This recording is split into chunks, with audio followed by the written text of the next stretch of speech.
Robinson. We will begin with the Pledge of Allegiance.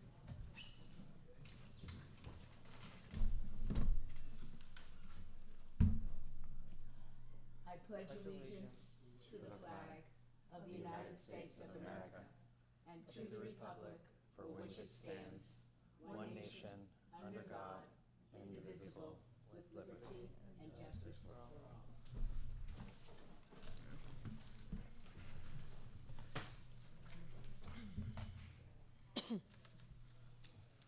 I want to welcome everyone who is joining us tonight in person, on Boston City TV, and on Zoom. I'm going to ask everyone here in the chamber to please turn off the volume on your laptops or other devices so it does not interfere with the audio for tonight's meeting. Thank you all for your cooperation.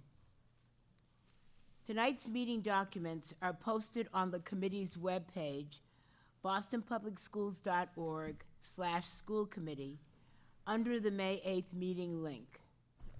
For those joining us in person, you can access the meeting documents by scanning the QR code that is posted by the doors. The meeting documents have been translated into all of the major BPS languages. Any translations that are not ready prior to the start of the meeting will be posted as soon as they are ready and are finalized. The meeting will be rebroadcast on Boston City TV and posted on the school committee's webpage and on YouTube. The recording will be available in all of the BPS languages. The committee is pleased to offer live, simultaneous interpretation virtually in Spanish, Haitian Creole, Cabo Verdeano, Cantonese, Mandarin, Vietnamese, and American Sign Language. The Zoom interpretation feature has been activated. Zoom participants should click the globe icon at the bottom of your screen to select your language preference. I'd like to remind everyone to speak at a slower pace to assist our interpreters. We'll begin with the approval of minutes. I will now entertain a motion to approve the minutes of the April 24th, 2024 school committee meeting. Is there a motion? So moved. Thank you. Is there a second? Second. Thank you. Is there any discussion or objection to the motion? Is there any objection to approving the motion by unanimous consent? Hearing none, the minutes are approved. We will now move on to the superintendent's report. I present to you our superintendent, Mary Skipper. Good evening, Chair Robinson, members of the school committee, our audience. We have a full agenda tonight. We actually have 3 presentations: Up Boston and Up Dorchester charter amendments, inter-district school choice program, and a long-term facilities plan update. I will keep my superintendent's report short tonight, highlighting a few bright spots so that the remainder of our meeting time can be dedicated to our presentations. BPS Sustainability, Energy, and Environmental Program Director Catherine Walsh participated in the White House's first ever summit for sustainable and healthy K-12 school buildings and grounds on April 26th. The event highlighted the Biden-Harris administration's commitment to providing equitable access to energy-efficient, climate-resilient, healthy school facilities that are conducive to learning and emphasize the need for 21st century school infrastructure.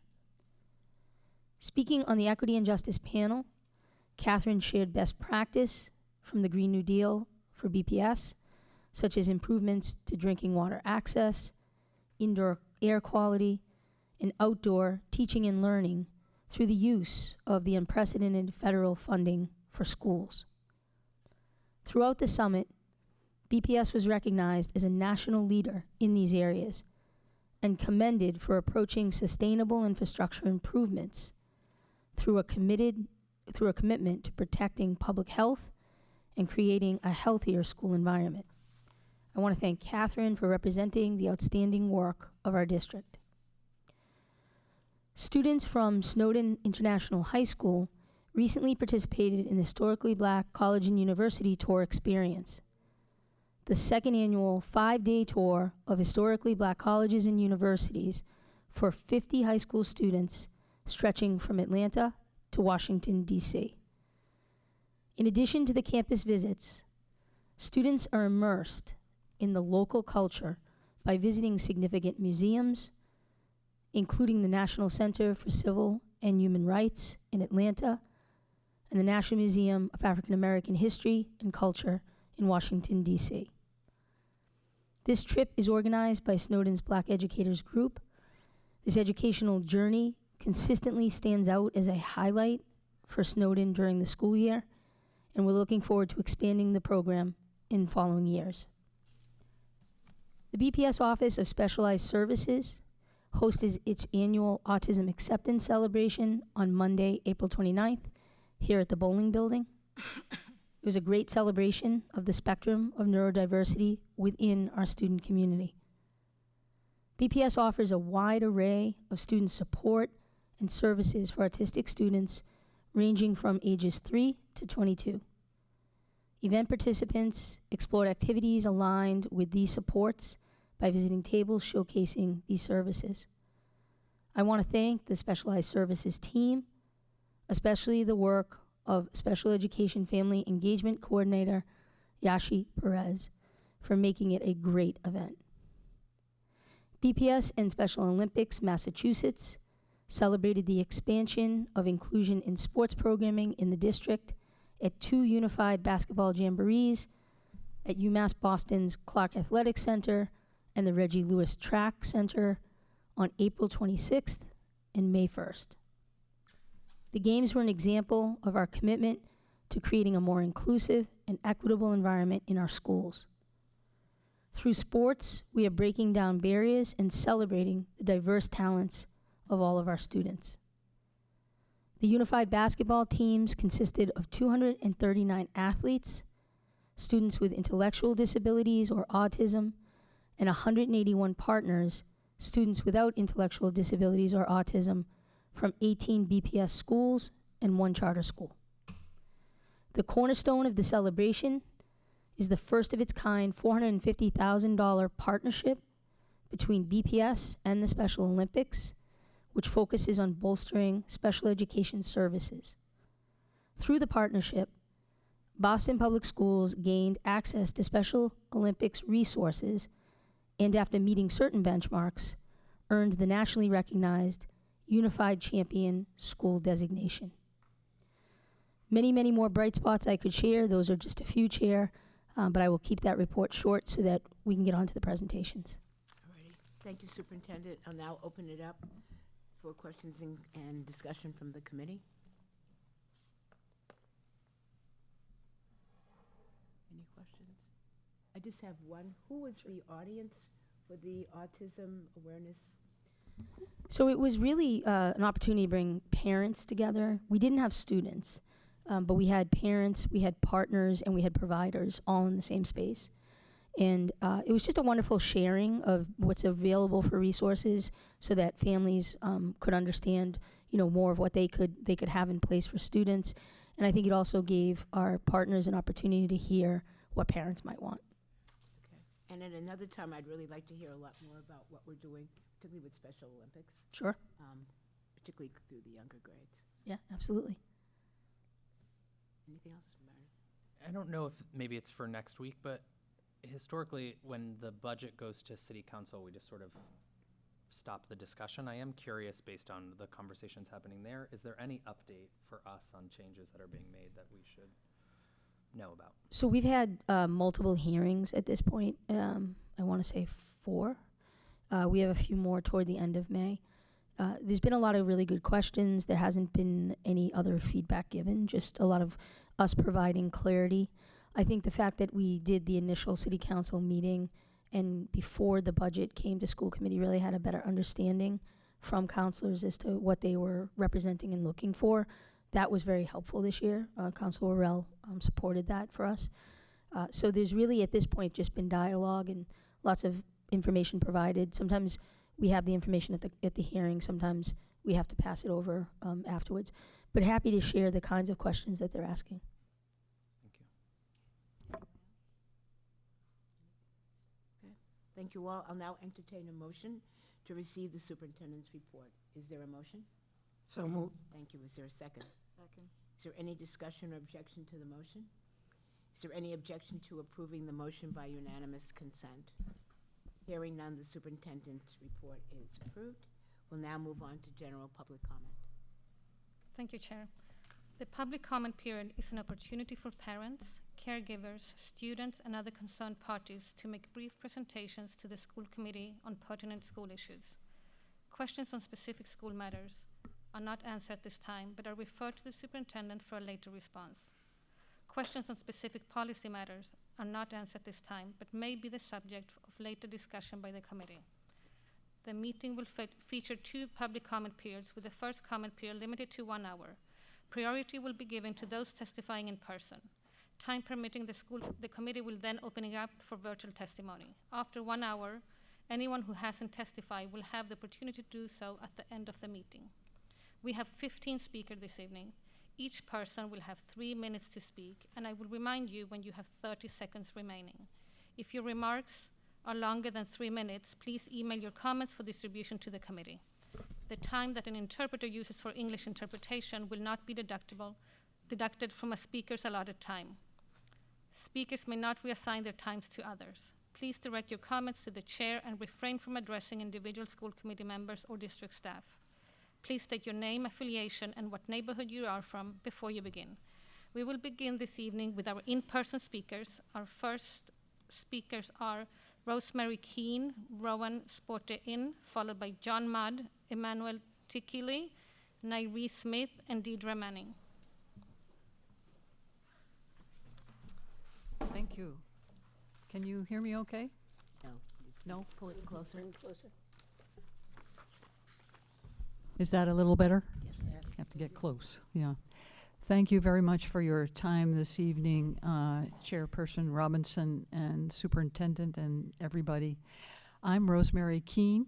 I am here with one compatriot this evening, Rowan Sporty-In, and we have a third member of our band who's with us virtually this evening, couldn't manage to be here today. Our purpose this evening is to try to clarify how the JROTC program operates in our Boston Public High Schools. We thank you very much for this time to talk about our concerns about how the program is operating. The organization that we are a part of is Massachusetts Peace Action. We're members of the Racial Justice Action Group. Mass Peace Action represents thousands of households across the state as we advocate for peaceful and just solutions to conflicts around the world and for the investment of our tax dollars in for human needs at home, like public education, rather than in wars abroad. There's more information about our racial justice advocacy at the Mass Peace Action link that we included with our materials. Due to declining enlistments, there has been a significant expansion of JROTC programs nationally, especially in low-wealth communities of color. We were prompted to explore how the JROTC program is implemented here in Boston by a December 2022 article in the New York Times titled, "Thousands of Teens Are Being Pushed into the Military's JROTC." The subheadline was, "In high schools across the country, students are being placed in military classes without selecting them on their own." Our goal is to clarify how the JROTC program is managed here in Boston to ensure full transparency for parents and students and for teachers and staff as well. We understand that parents and students are to be notified of their right to opt out of JROTC classes in the early fall, and we're also aware that some courses taught by JROTC... 30 seconds. 30 seconds? Okay. Some courses are required courses that the JROTC leaders teach. From visiting several Boston high schools, we heard feedback that raised 2 concerns. One, that a student had been put into a JROTC class without full transparency, and 2, that there was some confusion about whether or not a student had an option when it came to taking a required course taught by a JROTC instructor. Pardon me. In particular, the questions that we have are: what is the procedure for implementing the quote-unquote opt-out system for the JROTC classes, and how is it monitored? And are there alternative classes available to students who do opt out of taking classes taught by JROTC instructors, especially if a class is required for graduation? We hope to raise awareness on this issue, and we look forward to hearing who in the school department we can be in touch with to follow up on these questions and some others.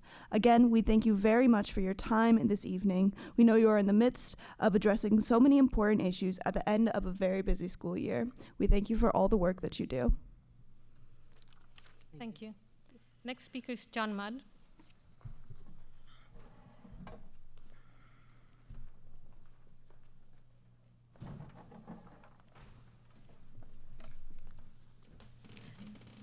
Good evening.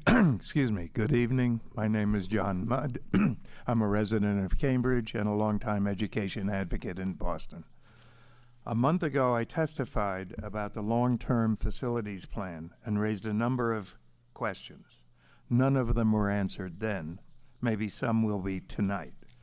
First, is the district making specific proposals for mergers, closings, and new investments this spring for implementation next school year?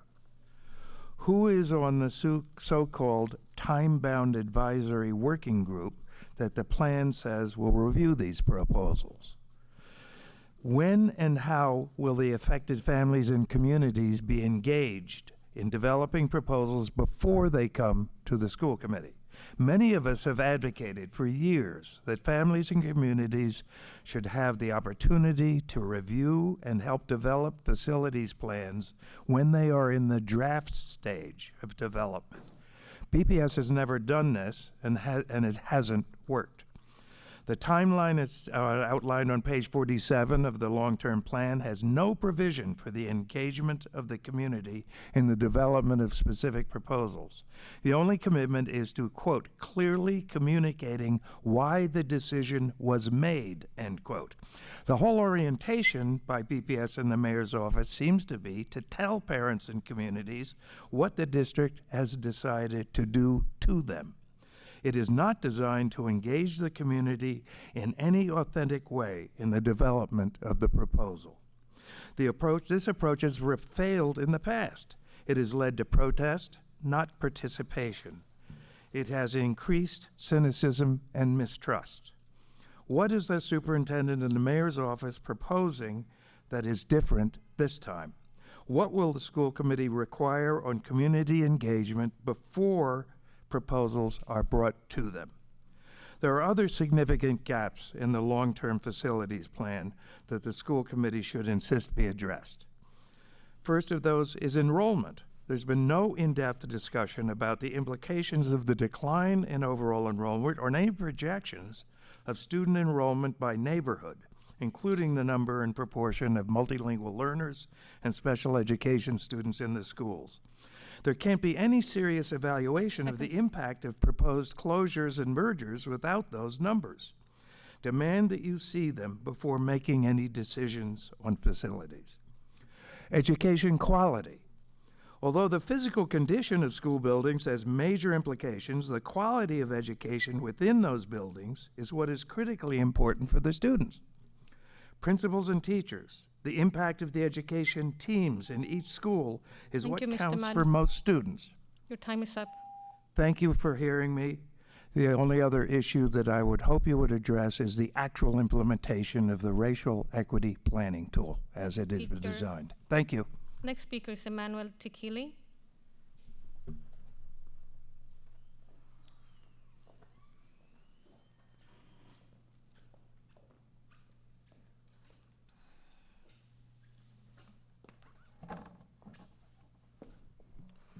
Good evening, everyone. Good evening. Thank you for your time. My name is Emmanuel Tickley. I am the co-chair of Project Right, a neighborhood organization in Grove Hall. Our mission is to increase the quality of life for the residents of Grove Hall and advocate for their needs. I'm also here as a former board chair for the Frederick Pilot Middle School. Our concerns are really just four things. One, that whatever the new configuration of the school is after it closes in 2025, that the name remain Lilla G. Frederick. She was a pinnacle person in the lives of folks in Grove Hall in terms of advocacy for education and empowerment. And we believe that as a Jamaican immigrant to this country, what she's done in our neighborhood in terms of coming to this country and growing and developing our neighborhood will be vital for the young people there. The second thing is, as the school closes, I know there's gonna be a time between configurations of the school as it currently is and the next phase, but that building be used for community partnerships, to still be used for recreation for the neighborhood, for after-school programming as well as weekend programming, so that the building isn't closed but is being used for the empowerment of the community. The third thing for us is that whatever the next configuration looks like, that the young people in Grove Hall and the children of Grove Hall are included in that process. Not that it becomes something where other folks are bussed in and the young people who live in a walking distance of that neighborhood do not get to use that facility, but it becomes something that is not inclusive but exclusive. And I think the fourth thing for us is that we need to make sure that it is a transparent process and that it involves community, that involves the residents and the young people and the community partners who have been there for such a long time.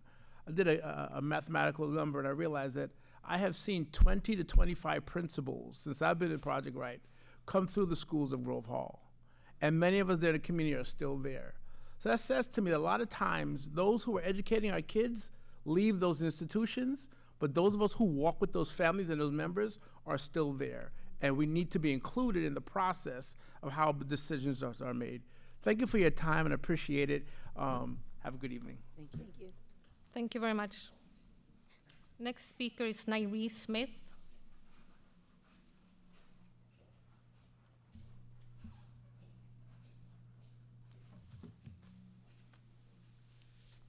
Good evening, everyone. My name is Nairee Smith, and I work at the Frederick Pilot Middle School as a ESL teacher to the SLIFE program, the multilingual SLIFE program. But tonight I'm here as a member of the governing board. So as members of the Lilla G. Frederick Executive Governing Board, we understand that as the only remaining standalone middle school, it best serves our children and families of Boston to align with the recent grade configuration changes to ensure that students have access to a full range of secondary school options and programs. However, we implore Superintendent Skipper and members of the school committee to consider the impact that the closing of the beloved Lilla G. Frederick will have on the community. Taking the Frederick School offline and taking away access would prove a hardship for the Grove Hall community as a whole. Therefore, we request careful consideration in the planning for the future of the school building. We ask that we meet with Superintendent Skipper and in order to ensure that this is a collaborative planning and relaunching process, and we acknowledge that that process has already begun and are grateful for that. We ask that the Frederick remains a school for future generations of Grove Hall, maintaining that mission that Ms. Frederick set forth and retains that name, Lilla G. Frederick, as Emmanuel spoke about why that's so important. We ask that the building not remain vacant and that the new reconfigured school must be opened upon the closing of the middle school, and that the building continues to be accessible to the community and responsive to community needs. We ask that the future of the LGF continues to be a community hub school within the BPS system and with the current YMCA partner hub school coordinator. This consistency allows for seamless community and neighborhood partnerships that best support the Grove Hall community. We need BPS to consider the 20-year legacy the Lilla G. Frederick community and of the Lilla G. Frederick community, and to retain the core mission and commitments that the Frederick made to the Grove Hall community. In order to do this and to maintain trust, it is imperative that we meet and continually meet throughout this process. It has to be the collaborative process that we were promised. Our school is closing down, but our spirit is not. The Frederick is such a special place with an amazing staff and even better children. I love it, and I just ask that as we 30 seconds. as we move through this process, that we continue to work together, because we want to work with you all. Our families want to, and we know them. We know them well. We love them, and we want to help with this process. So appreciate your time. Have a good night, everyone. Thank you. Thank you. Thank you.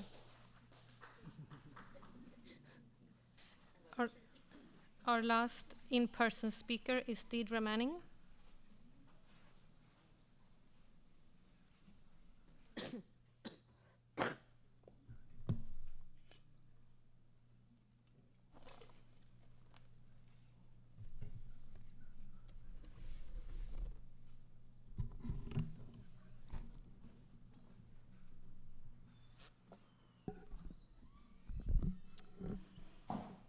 My name is Deirdre Manning. I live in Dorchester. I'm a BPS parent. I have 2 minor daughters. I've spoken many times, both now in person and virtually. I'm feeling a bit like it's a black hole, but here I am, persisting. I'd like to let school committee members know that the data show policy, the exam school policy is suppressing enrollment in tiers 6, 7, and 8. Every applicant in each tier should have an equal chance for admission to one of the exam schools. One of the school committee's members stated, in relation to the bonus point aspect of the plan, that it was bad policy. The implementation, sadly, is even worse. There is inequitable treatment of non-BPS students, and there's a double penalty for a student who doesn't get the so-called bonus points and lives in what BPS considers to be nicer neighborhoods. When I was here at the last meeting, I brought a picture of a home that is inexplicably located in a tier 7 neighborhood. That picture is here again. The tiers were announced on January 7th, not in the fall, as had been promised to families whose students were applying for an exam school. When you get the information on January 7th and you know that it's nearly impossible for your child to be admitted, you don't really have many options at that point, because if you did have the funds for a private school, those applications needed to be in on January 15th. Families simply cannot plan. Dorchester is incredibly diverse, but when you have only 5 respondents out of 200 using the American Community Survey, they can flip a neighborhood. So as I explained last week, this apartment flipped from a tier 6 to a tier 7 neighborhood. That meant that the daughter, who was an applicant, had her choices limited. What I didn't say last time I was here was that the BPS students who live in this building were children of color, English language learners, Muslim. They have great grades and a great work ethic. They check off a lot of boxes for the underrepresented students you say you want in exam schools, but the policy excluded the girl. Now, what I find really frustrating is that she happened to have been born in a country where girls aren't allowed to go to school, and here she 30 is, seconds. 8,000 miles away, and she's also excluded. One of the school committee members questioned last time why the ESI program, the Exam School Initiative, is under-enrolled. I have an email trail of trying to help those very kids get in. They don't live in a Back Bay neighborhood, but they're tier 7. It's a half day. But the real problem is there's no need to attend the Exam School Initiative program, because whether or not you get into an exam school really is based on where you live. It's incredibly Thank you, Ms. frustrating. Manning. My mother Your said to time me is when up. we were younger, 2 wrongs don't make a right. If you didn't like the policy the way that it was before because it excluded some students, you're doing the same thing now. Thank you, Ms. Manning.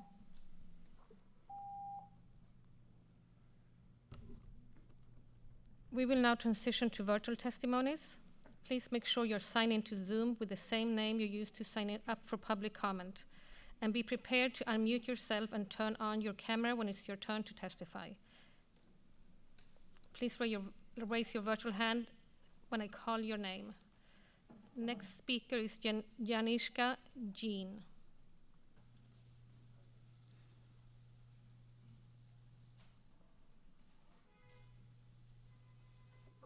Good evening, everyone. Thank you to the school committee and the superintendent for allowing me to speak today. My name is Janishka Jean, and I'm a freshman at Boston University. I'm here tonight to speak about the positive experience that I had at Up Academy Dorchester. I was extremely prepared for high school and beyond because of my time at Up Dorchester. Teachers and staff like Jordan Manchester, who no longer works there, and Maite Peña helped me learn and grow to become the confident person I am today. I was always encouraged to thrive for higher. They taught me that the sky was the limit. Was and Miss Pena always told my classmates and I about the importance of advocating for ourselves and using our resources, which was hard for me because I was very shy.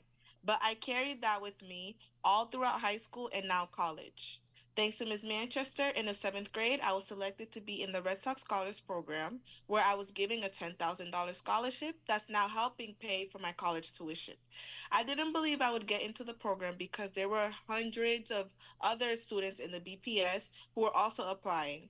But Ms. Manchester told me, "You have excellent grades and an amazing story to tell. Take this and apply now." And I got in.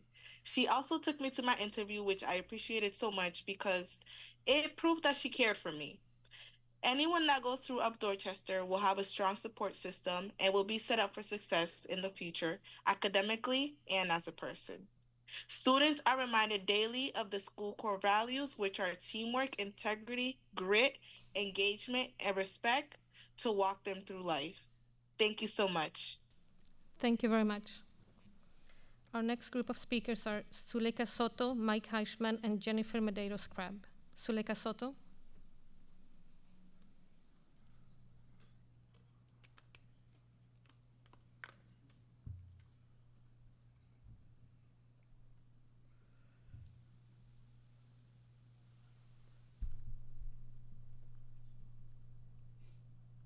Hi, good evening. Suleika Soto, BPS parent, Beja. Having been a Blackstone parent for over 10 years and residing in the South End neighborhood, the Blackstone holds a special place in my heart. So the promise of $5 million for doors and walls at the Blackstone School, made many years ago, remains unfulfilled. Despite years of advocacy and promises, the Blackstone School still lacks these basic necessities, leaving the children and community frustrated. Moreover, what became of the pledge for $20 million in this year's budget to initiate planning for the Blackstone? As someone who has advocated through the revolving door of mayors, superintendents, principals, educators, parents, and students at the Blackstone, I have not forgotten. Where are the updates for the Blackstone community and this committee about renovations at the Blackstone and other schools where promises were made in the past? This neglect reflects broader equity issues within our district. The Blackstone serves a population where 99% of students are classified as high needs. 83% are from low-income families, and a significant portion, 50%, are English language learners. Additionally, their special education population is 51%. They face unique challenges that demand immediate attention. If the district had utilized the racial equity planning tool, the Blackstone would undoubtedly be a priority in facilities planning and would be supported in order to stabilize that community. Blackstone Elementary deserves transparency, accountability, and a concrete plan that addresses the urgent needs of that school. How can we trust past assurances for facility improvements and new initiatives as new initiatives emerge or promises emerge? We demand a transparent and cohesive timeline that respects past and present commitments, ensuring fairness and inclusivity for all students in facilities planning.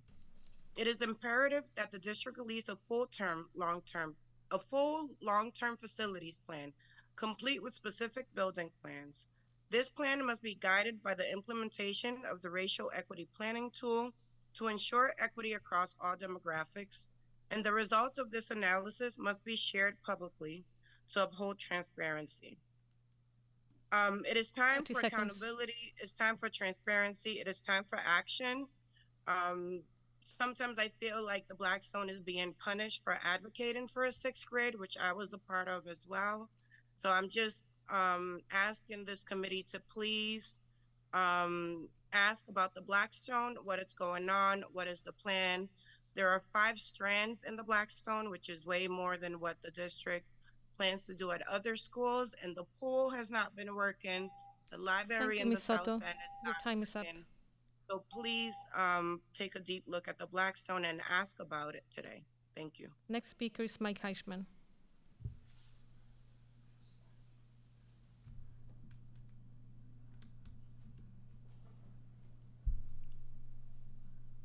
Mike Heichman, Beja, Dorchester. Tonight there will be a facilities report. Given the deplorable conditions of many of our ancient buildings, if done right, this report should bring joy to Beantown. Did the superintendent do the right thing? Do we have an authentic long-range facilities plan? Did the department notify the schools many months ago? Did the department have authentic dialogue with the affected school communities? If done right, there will be joy in Beantown. Or will the superintendent drop bombs in school communities across our city? The O'Brien community has come up with an excellent plan to rebuild the school at its current location in the heart of the African American community. What's the current status of the department's dialogue with OB? What the BPS needs more than anything else is the rebirth of an independent and militant student movement. On Tuesday, May 14th, there will be a student rally at City Hall from 4:30 to 6:30. The students have come up with an impressive list of demands, which I strongly endorse. I urge the community to attend. I hope that Mayor Wu, Superintendent Skipper, and school committee members will also attend. I'm also a member of the Mass Peace Action, and I share their concerns about Jay Rotzi. Thank you very much. Have a good day. Thank you very much. Next speaker is Jennifer Medeiros-Crabb.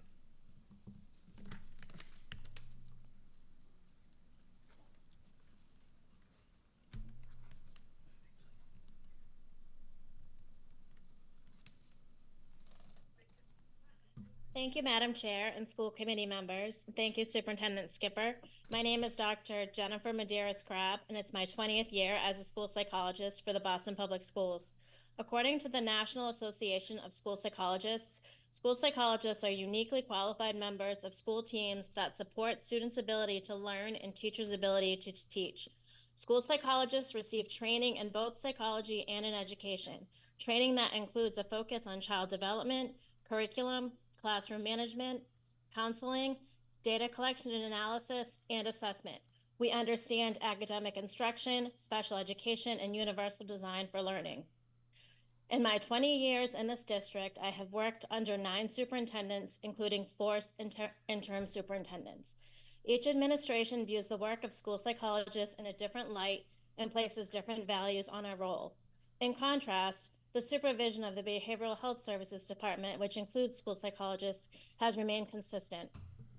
Under Doctors Andrea Amador and Yvonne Barrero, in 2020, our district was one of 7 across the country that was recognized for excellence in the service delivery of school psychological services.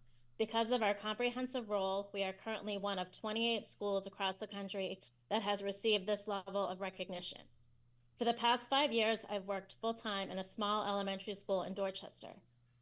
I also supervise 4 graduate students in school psychology. Together, we lead whole class SEL lessons on topics like emotions and friendships. All students in our early childhood classrooms participate in semi-structured playgroups, allowing them to develop their social and self-regulation skills. Under the district's initiative to build a robust MTSS system in every school, we implement individual and small group counseling interventions to students needing more support. This year, we have worked with a total of 52 students. We have also provided academic interventions to 11 students. In the past 2 months, we have completed 3 suicide risk assessments. I also see 6 students for individual counseling through their IEPs. It's been determined that these students present with an emotional disability that is preventing them from accessing the curriculum. These students will carry that label throughout their educational career. By proactively addressing diverse needs and behavioral challenges in the general ed curriculum, we have been able to reduce the need for special education referrals 30 in my seconds. school. This is particularly relevant following the COVID pandemic and its impact on social and academic development. This past year, my position was cut from full-time to half-time, which will directly impact my ability to meet the needs of students in my school. As a psychologist, I can do far more than assessment. Our goal is to drastically reduce the number of requests for evaluations by providing proactive social and emotional and adaptive and academic intervention. Thank you. Your It's my time is hope up. that moving. Thank you. Thank you. Our next group of speakers are Elise Pechter, David Lewis, Martha McLaughlin, Demi Menard, and Cheryl Buckman. Elise Pechter.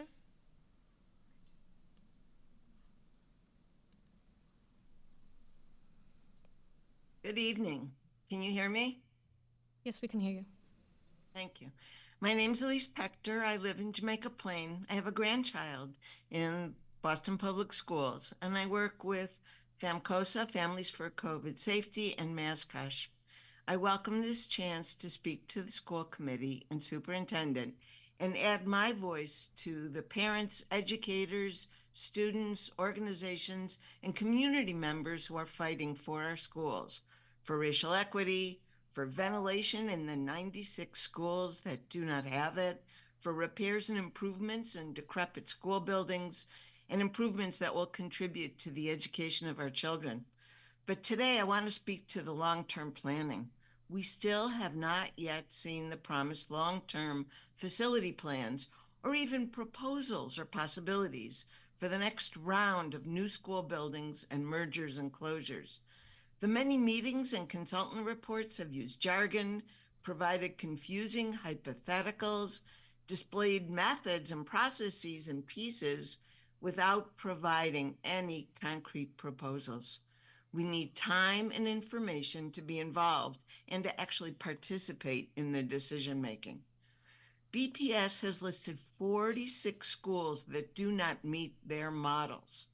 Some of the assumptions to create those models are suspect also, but BPS has failed to engage the families in decision-making. They failed to show how racial equity is included in the planning for renovations and new buildings, and the continuing poor shape of our buildings is really a problem.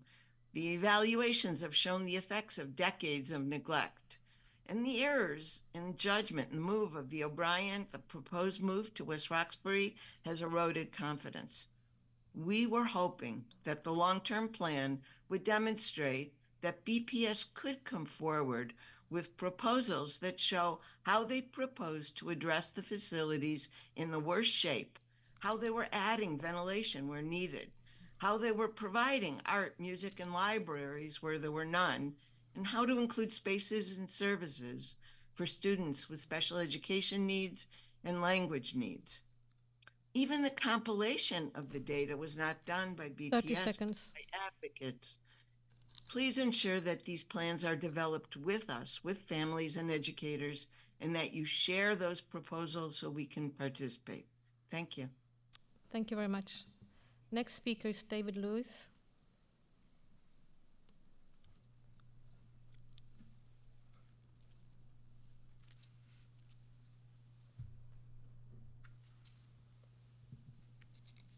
Good evening, school committee members. My name is David Lewis. I'm a school counselor at the BCLA McCormick School in Dorchester, soon to be Ruth Batson Academy. I'm also a member of the school's governing board. I live in Dorchester with my wife and 3 children. Since the merger of BCLA and McCormick was proposed in 2018, there have been many promises made to our students about receiving state-of-the-art facilities. While these promises are largely unmet, we have reasons to be hopeful. This past year has been historic for our community. Chair Robinson and Vice Chair O'Neill toured our building and met with our students. We renamed our school to honor Ruth Batson, a Black education activist from Roxbury. We've partnered with UMass Boston to become the first university-assisted community hub school. And we were selected by BPS to apply for a MSBA grant to fully renovate and upgrade our facilities. These are exciting developments, but this grant is not guaranteed and the renovations would take years to complete. One of the unmet needs that our school has experienced is a lack of physical space, as we have worked to combine 5 grades of older students into a middle school building that has historically served 3. Additionally, We have five substantially separate programs, as my colleague from the Blackstone stated about their school on campus, that have served specialized populations and require their own classrooms. This has resulted in too few bathrooms, teachers sharing classrooms, and administrators and support staff sharing offices. We also lack basic amenities like an auditorium, locker rooms, and an adequate library. And our merger was delayed by a year, stranding our 12th graders in Hyde Park because there was no room for them on our Dorchester campus. Going into next year, we were told that there was a plan for all of our grades to coexist on the same campus. However, there is no space to fit another grade level in our current building. In a community meeting, we were told that next year we would share some space with the Dever Elementary, but we are still awaiting confirmation of that plan.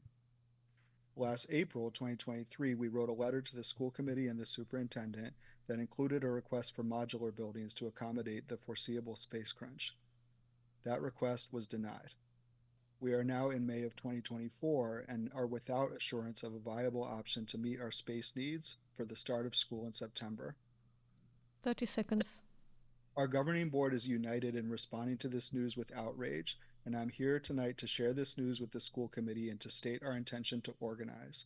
We hope that BPS will treat this with urgency and come back with a satisfactory plan immediately.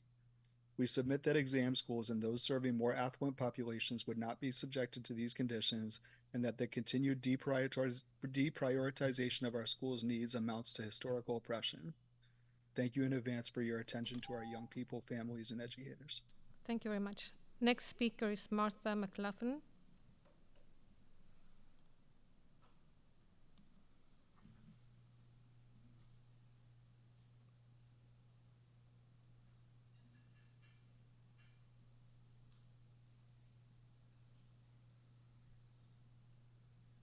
Please turn on your camera. All right, hold on one second. Okay. Can you hear me? Yes, we can hear you. Okay. Hi, my name is Martha McLaughlin. I'm a parent to 4 BPS students at the Elliott School, and I'm once again here to talk about the exam school policy. My 2 girls, Elizabeth and Grace, testified last year as unintended consequences of the new policy, but neither had gotten a seat for 7th grade despite their exceptional scores. My oldest, Elizabeth, actually did get a Boston Latin seat for fall 2024. We're obviously thrilled for her, and she absolutely deserves it, but it actually just renewed my frustration and anger with this flawed policy. Elizabeth had a top score, but so did so many other students at her school and across the city, students who did not get into any exam school due to their lack of bonus points, and more importantly, their tier. We now have 3 years of data that show the exact same thing. Your tier influences your chance of admission to an exam school to an extent, a ridiculous extent. This year for 7th grade in Tier 1, 100% of applicants got into an exam school. This contrasts with Tier 8, where only 45% of students got in. In Tier 1, a composite score of 64.6 earns you an exam school seat, but for Tier 8, it was required to get a 96.5 for any seat and a 98.8 for Boston Latin School. And the raw scores have not yet been released, but 94% of Tier 1 students actually got bonus points. So theoretically, a student in Tier 1 could have gotten into an exam school with a raw score in the mid-50s. We are judging these kids by just completely different standards. On one side, we're accepting the literal bare minimum, and the other side, we're expecting essentially perfection. This data is not new. This is on par with what we've seen for the past 3 years, and it's not an anomaly, it is a trend. 3 years of the same data. Last year's change to database points rather than random numbers was obviously a step in the right direction, but it's not enough. We're back to the root cause of this inequity, which is the tiers. The census tracts used for the tiers are not only completely arbitrary, but more importantly, the math does not work.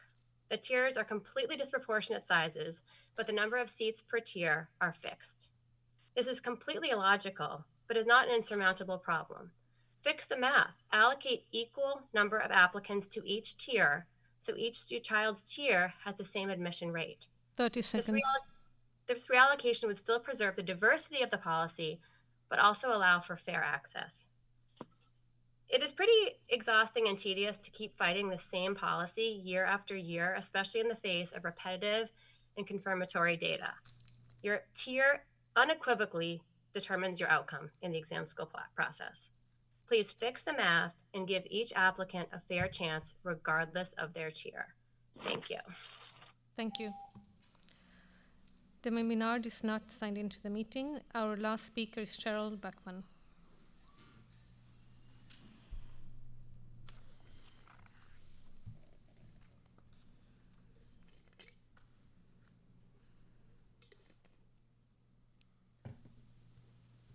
Good evening. My name is Cheryl Buckman. I'm a parent to a 5th grade student that attends the Dever Elementary in Dorchester. I'm a member of FAMCOSA and longtime resident of South Boston. I'm here to talk about the long-term facilities plan. The long-term facilities plan lacks many different features to create a whole learning and teaching experience. This leaves many without any proper clarity on which schools will be getting upgraded, closed, and or merged. There is no more time for open-ended promises. The BPS community wants action. The lack of a long-term plan leaves us without a clear roadmap forward. As you know, my son attends the Dever that went into receivership, and the Dever community rallied for it not to happen. The Dever lost then 15% of its Latina teachers in a state-of-the-art dual language program. And now with even more cuts coming, the Dever is expected to lose 10% of their full-time teachers, staff, and an SEI program. Haven't the children suffered enough? Why are we playing this game? Why can't BPS stand up and show a little bit more backbone? Shouldn't we be investing more in our children's future by adding more teachers and programs like an inclusion program done correctly, mental health services, fully staffed libraries, and better pay for our teachers? Our children are our tomorrow's future and beyond. Without the proper materials or places to learn, how do they spread their wings and thrive? Cutting the budget is a major insult to our teachers and staffers who have been our superheroes for our children during and after the pandemic. This is how we repay our children, by telling them the programs that they have this year they won't have next year, and that the teachers that they have and got close to won't have their jobs. What are we doing here? Thank you. Thank you very much. Chair, that concludes our public comment. Yeah. Thank you, Ms. Parvix, and thank you to those of you who spoke this evening and shared your perspectives. Your testimony is very important to us. We'll move on to action items. Our first and only action item this evening is the grants for approval totaling $61,730. Now, I'd like to turn it over to the superintendent for any final comments. Thank you, Chair. I know these are just three pretty straightforward ones. One is around early college and continuing support grant. Another is around our school partnerships and family partnerships. And the last is just a summer food program. So I would just encourage the committee to vote in favor. Thank you. I'll now open it up to comments and questions from the committee.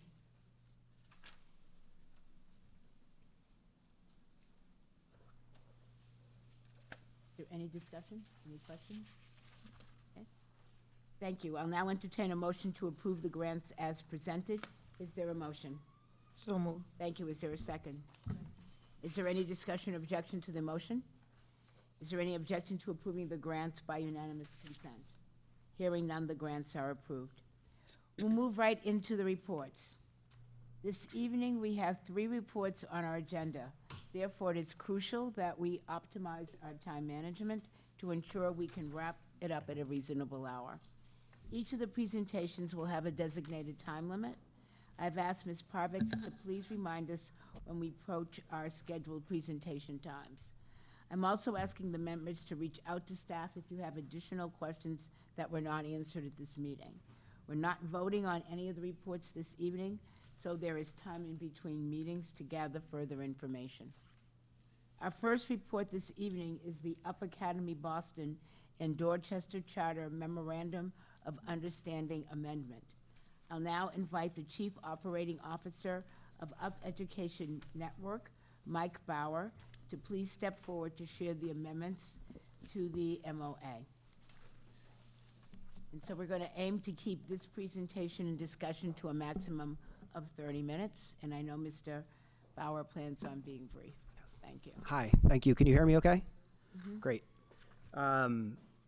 Thank you for having us present tonight. As part of the governance model for a Horace Mann charter, we are required to bring forth updated amendments to our charter when needed. This typically is initiated by a renewal of the charter. Up Academy Dorchester was renewed for 5 years during this fiscal year, which created the need for these amendments. In the memo that we submitted, there are 4 amendments that we're looking to get approved that we've brought forth tonight. The accountability plan for Up Academy Dorchester, the accountability plan for Up Academy Boston, the MOU, or Memorandum of Understanding for Up Dorchester, and the management contract between Up Education Network and Up Boston and Up Dorchester. The changes in these updated amendments are standard in nature and do not have any significant changes to our operations or partnership. They have also been provisionally approved by DESE, which is a requirement, and they have been formally approved by the Boston Teachers Union and the charter board for UP. We are submitting these tonight for approval. I know they'll be voted on at the next meeting, but I'm happy to answer any questions that you might have on any of the amendments that we've brought forward.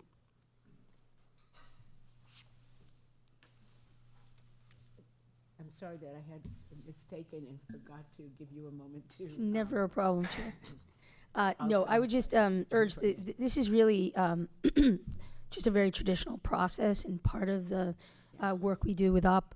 I think, as I've said in the past, we appreciate the relationship with UP, and they've been extremely responsive. And so I would just encourage, I don't think there's anything in these that's unusual or atypical from what we normally enter into. It's just the renewal of them. All right, thank you. Are there any questions from the committee? Nothing at this time? Yes, just one very short question. From the last term of the contract and the current one, that had been 5 years. How is the student population? Is it pretty much the same, or was it increasing or decreasing? Talk about total enrollment or demographics? Yeah. Total enrollment? Total enrollment has decreased a little bit, but not a significant amount. We're also merging Up Academy Boston and Up Academy Dorchester at the end of this year. So we're actually predicting an increase in enrollment for next year. So that's the expectation. There is going to be an increase. What about students with disability and ELL students? Are they increasing, or are they? It will. The demographics would remain the same. There's the demographics of Up Academy Boston and Dorchester are very similar. A lot of them come from the Up Academy Dorchester community. A lot of our students from Up Academy Boston actually come from Dorchester. They are enrolled in our other school, Up Academy Holland. We don't anticipate any material change to percentages of MLL or special education students. Thank you. Anyone else? Just one question. I guess this is more from an understanding of reporting and how, as a district, are we keeping track of the progress? So particularly what's laid out in the accountability plan, like how are we touching base as a district around those things? So the UP structure is a Horace Mann, and so Horace Mann accountability is separate from us. It's direct actually with the state. So that said, I think we're in constant dialogue because we see all children, regardless of whether they're at an UP or an EMK or a BGA, which are other Horace Manns, as our students. So we actually work probably much closer than the average management organization, which is what UP is, than would exist in other parts of the state. We work very, very closely with them. So in terms of the accountability, we provide UP with any of the resources that we provide other district schools. So if there's an issue, like they participate in the regions, they have a regional soup, an operating person, they have access to all the liaisons. So really from the accountability standpoint, although they are not in our accountability and they report directly, for the purposes of our support, we treat them the same. Also, separate question. And with this merger, how or what effects will this have on things like transportation for us and just any ramifications? So I think we saw this cohesively as a positive thing for the students, because the population at Boston had become so small that the students really couldn't get a good experience, a solid middle school experience. The 7th grade up are on MBTA cards. And really from a proximity standpoint, any students that might be getting the bus who are, say, a special education student, they're relatively close in proximity, so.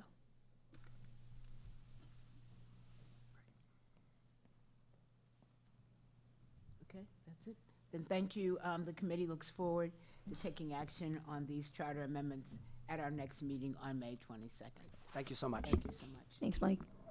Our second report this evening is the Massachusetts School Choice Plan, school year 2024-2025.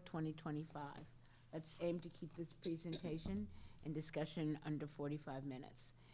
Before I turn it over to Dr. Tavares, I want to invite the superintendent to give introductory remarks. Thank you, Chair. I think, as you know, each year the Boston School Committee must choose whether or not to participate in the Massachusetts Interdistrict School Choice Program for the upcoming school year. The Education Reform Act of 1993 amended the Massachusetts School Choice Law and established a presumption that each school committee will admit non-residents under the school choice program unless the districts vote not to participate by June 1st of that year. The rationale for withdrawal must be shared with the department, with DESE. If the school committee members do not vote to withdraw from the school choice program, it means the district agrees to allow non-resident students to attend BPS schools starting in the school year 24-25. If the members decide the district should participate, they must also decide whether to restrict enrollment to certain grade levels, or it's assumed that all grade levels will be open for enrollment in the fall. Since the law was enacted in 1994, the school committee has voted not to participate in the school choice program in order to ensure that Boston resident students have priority access to all of our BPS schools. We prepared a more in-depth report this year than we have given in the past, just based on the number of questions that members had last year in the discussion around the school choice program. Members of my team are here tonight to discuss our recommendation for the district's continued non-participation in the school choice program. And so with that, I just ask Dr. Tavares, who is our Deputy Superintendent of Equity, Community, and Family Advancement, to come forward. Also in the audience and prepared to support are Dr. Linda Chen, our Senior Deputy for Academics, Dan Rosengard, who's our Director of Transportation, and Sonia Gomes-Banray, who is our Senior Director for Welcome Services. The team will talk specifically about potential impacts of participating in the school choice program on the student assignment process, on space limitations, on cost limitations, including specifically specialized services with special needs students and transportation costs. I'd like to point out that during the 23-24 school year, none of the communities surrounding the city of Boston participated in the school choice program. Those included Brookline, Dedham, Needham, Milton, Somerville, and Revere. In other words, based on the decisions of past years, Boston should not reasonably expect reciprocity from neighboring cities and towns. As you may have seen on Monday night, the Newton School Committee also voted 6-1 not to participate in school choice after considering a recommendation from the school department's senior administration to consider limited participation in the program in the coming year. With that, I'll turn it over to Dr. Tavares.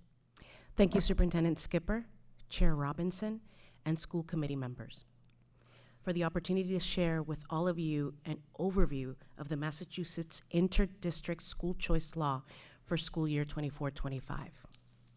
As Superintendent Skipper mentioned, for decades, BPS has historically opted out of the school choice program. As you may know, we do not have available data to assess the impact if the district did participate in the school choice program.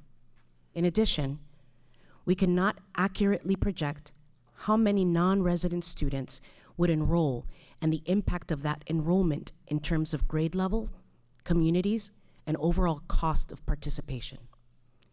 Today, I will share the recommendation to once again opt out of the school choice program by presenting the district's rationale and data to support this decision.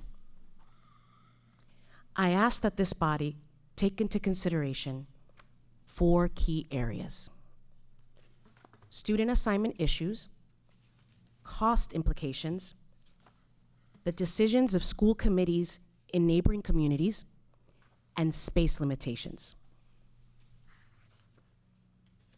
It is important to note that a yes vote means that a non-resident student admitted to our district is then entitled to the same rights and opportunities as resident students, including but not limited to access to services like transportation and special education programs, the ability to transfer between schools or programs until they graduate or leave the system, gain acceptance to special admissions high schools, including the city's exam schools, and sibling preference.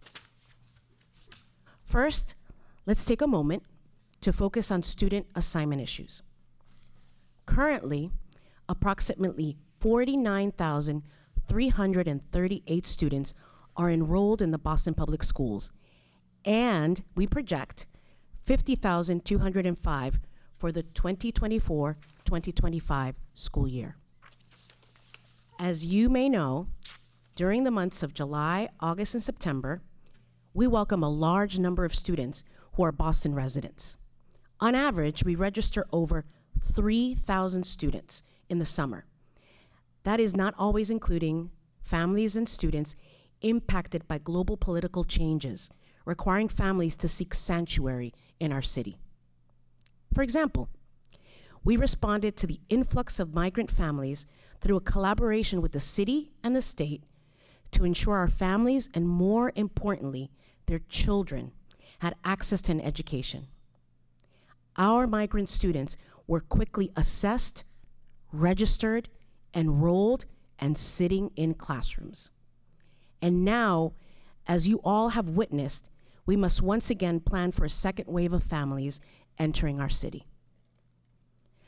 I want to provide a few numbers for you to consider, highlighting the increase in communities by country of origin for this school year. And I'm just going to give a few examples. This is not an exhaustive list. For the Cabo Verdean community, we have a 168% increase this year. For families from the Dominican Republic, 216% increase. And for families from Haiti, 477% increase. It's important to note, if they remain in our city, we will have over 100 migrant students to register who are currently residing at Logan Airport as we speak. If we allow the enrollment of non-residents, this would mean that spaces at our most in-demand schools would be unavailable to our students, and that our newcomers may not be placed at their first choice or at all, depending on the grade level. Our obligation is to provide seats for city residents. Furthermore, this body would need to update the current assignment policy in order to even hold seats for latecomers. It is critically important to note our population is highly mobile, and we enroll many students over the course of the year. We are unable to predict how many seats to hold for residents versus non-residents. Second, non-residents in need of specialized services are required the same services as residents. This would significantly impact costs when you consider our cost is $30,400 per pupil. However, A receiving district would receive no more than $5,000 per pupil, according to state law. This is a real concern around non-resident students that require specialized programs opting into BPS because, honestly, many neighboring districts are unable to provide the same specialized programs. Therefore, our most vulnerable students, who are residents, may have limited access to programs they desperately need while raising our overall cost. In addition, transportation is another area that is already at capacity. Considering students cannot be on buses for more than 60 minutes, we know current routes are close to this limit. Buses for non-residents would require new routes, further exasperating our already at capacity concerns. Third, we have an important question to consider. Do neighboring communities participate in the school choice program? Last year, 145 districts, including Boston, opted out. As of last night, and also mentioned by our superintendent, that includes Newton. This means that Boston students will not be transferring to nearby school systems. Therefore, participating in the school choice program will not provide our students who are Boston residents any reciprocity. Fourth and last area for your consideration is space limitations. As previously mentioned, our migrant population is one example of seats needed to support our newcomers. And our K0, K1, that's our 3 and 4-year-olds, seats are already in high demand for our residents.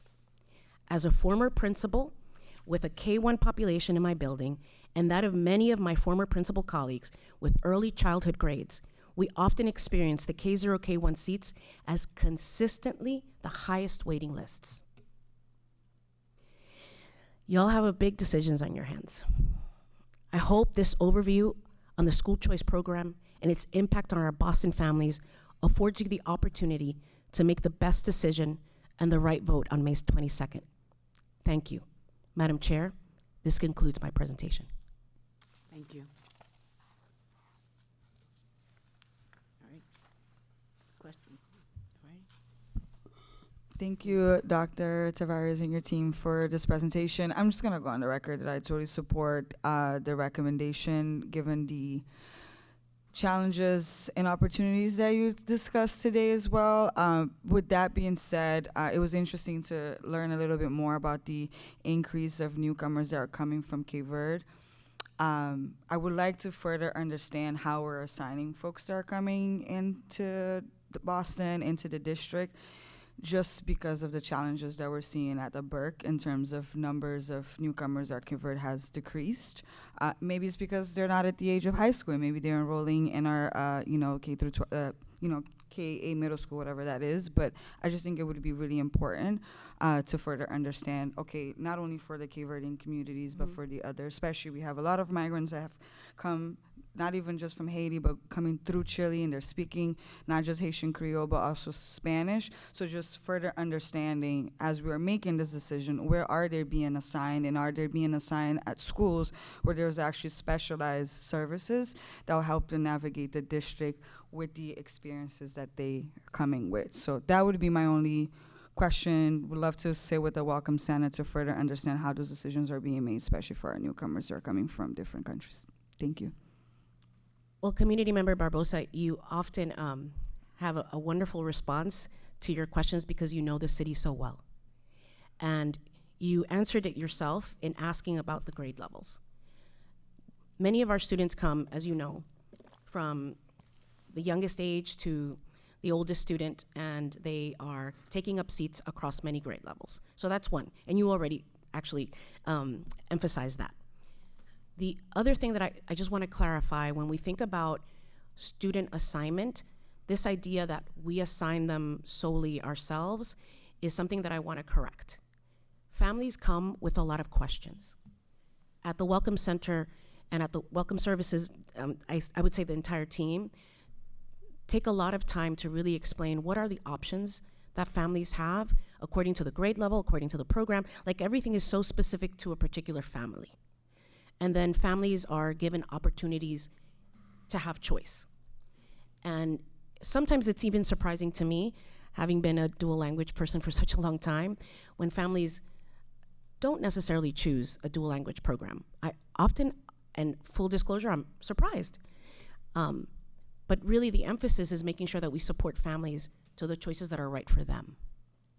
And I know I have my senior director behind me. Hopefully I made her proud with my answer. Thank you for your answer. And just addressing your point, and I agree in terms of some families are actually trying to run away from the idea and services at ESL. My dad was one of them because he just thought, I'm in America and I should learn English. That is a very outdated way that unfortunately some of our parents and guardians have. So the role of Welcome Santa not only is to support the student, but definitely helping the parents understand what that program is and not being seen as your kid is being, put in this program that's going to delay their success of their development. So hopefully we're doing that as well for the parents to further understand what that means. And I trust that you do. Thank you. Thank you. Mr. Tran?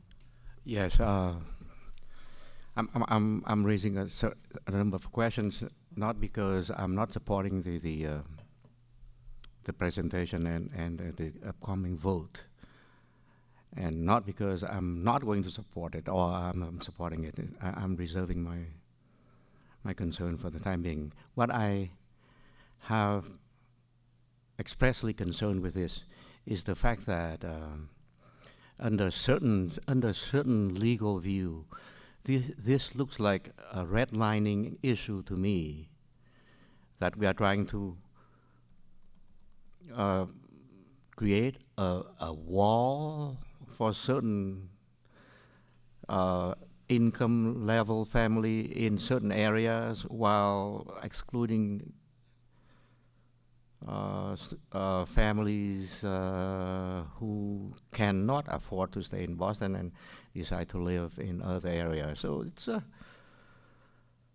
to a certain extent, it does sound like a redlining issue. I hear all the concerns regarding, and I agree with you, all the restrictions, all the concerns that and all the ramifications of and restrictions that if we open this would create it would be problematic for the city of Boston.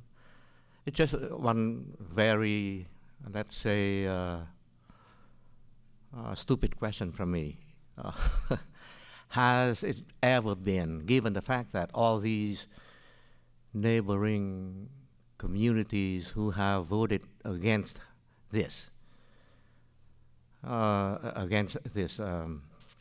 expansion, have we ever been in dialogue with any of these communities for a certain kind of agreement, certain kind of, I don't know, certain kind of special circumstances, certain criteria, certain percentage? I mean, I leave it up to you or your office to consider. I doubt that we have never, ever had those kind of conversations with neighboring communities. So the red line issue remained the same in my mind. Not that I'm not going to support it, but as I said, I've received, I don't know, many requests, concerns from parents, Asian parents, Hispanic parents. Is that the right word, Hispanic nowadays? But anyway, who live in, borderline areas of the city of Boston, who in fact would have better transportation route to schools within the city of Boston than to schools in their city. And of course they cannot attend Boston Public School, given all the concerns that you raised. I understand that. So the only suggestion, if possible, has there ever been any kind of dialogue between school districts regarding a mixture of. Yeah. So I heard a whispering of Metco among some of the members of the committee, and that is not my area of expertise, but there are some programs that do have reciprocity in that way. It just looks different than what this particular proposal would look like for us. And I know for a fact that Superintendent Skipper has very robust collegial relationships with many of the superintendents across New England and across near our city. So that's all I can share right now. So I'm happy to weigh in on it. I can say both from when I was in Somerville and here, it's really not in the districts we list, which would be the abutting districts. There's really not much conversation that happens between the districts. I think in any of them, it's the same set of issues we laid out, where it's either space constraints or it's the budget differential of what the reimbursement is, which is a very outdated, older formula. But there really isn't, because it doesn't feel very feasible. In some ways, in a place like Boston, to Dr. Tavares' point, we can, like with our multilingual learner students and new arrivals, we can absorb, as we have, thousands of students in the last 3 years, 2 years really. Most districts cannot do that. Most districts, if they take in 100 students, it's tipping their space, their budget, everything. We're just in a different place, but even for us, those tipping points are all there because of the cost of educating a student here, the transportation costs that we have of moving students around, and then what that reimbursement is. So it's an interesting consortium, collaborative kind of question, like could you organize among a pocket of the districts a consortium?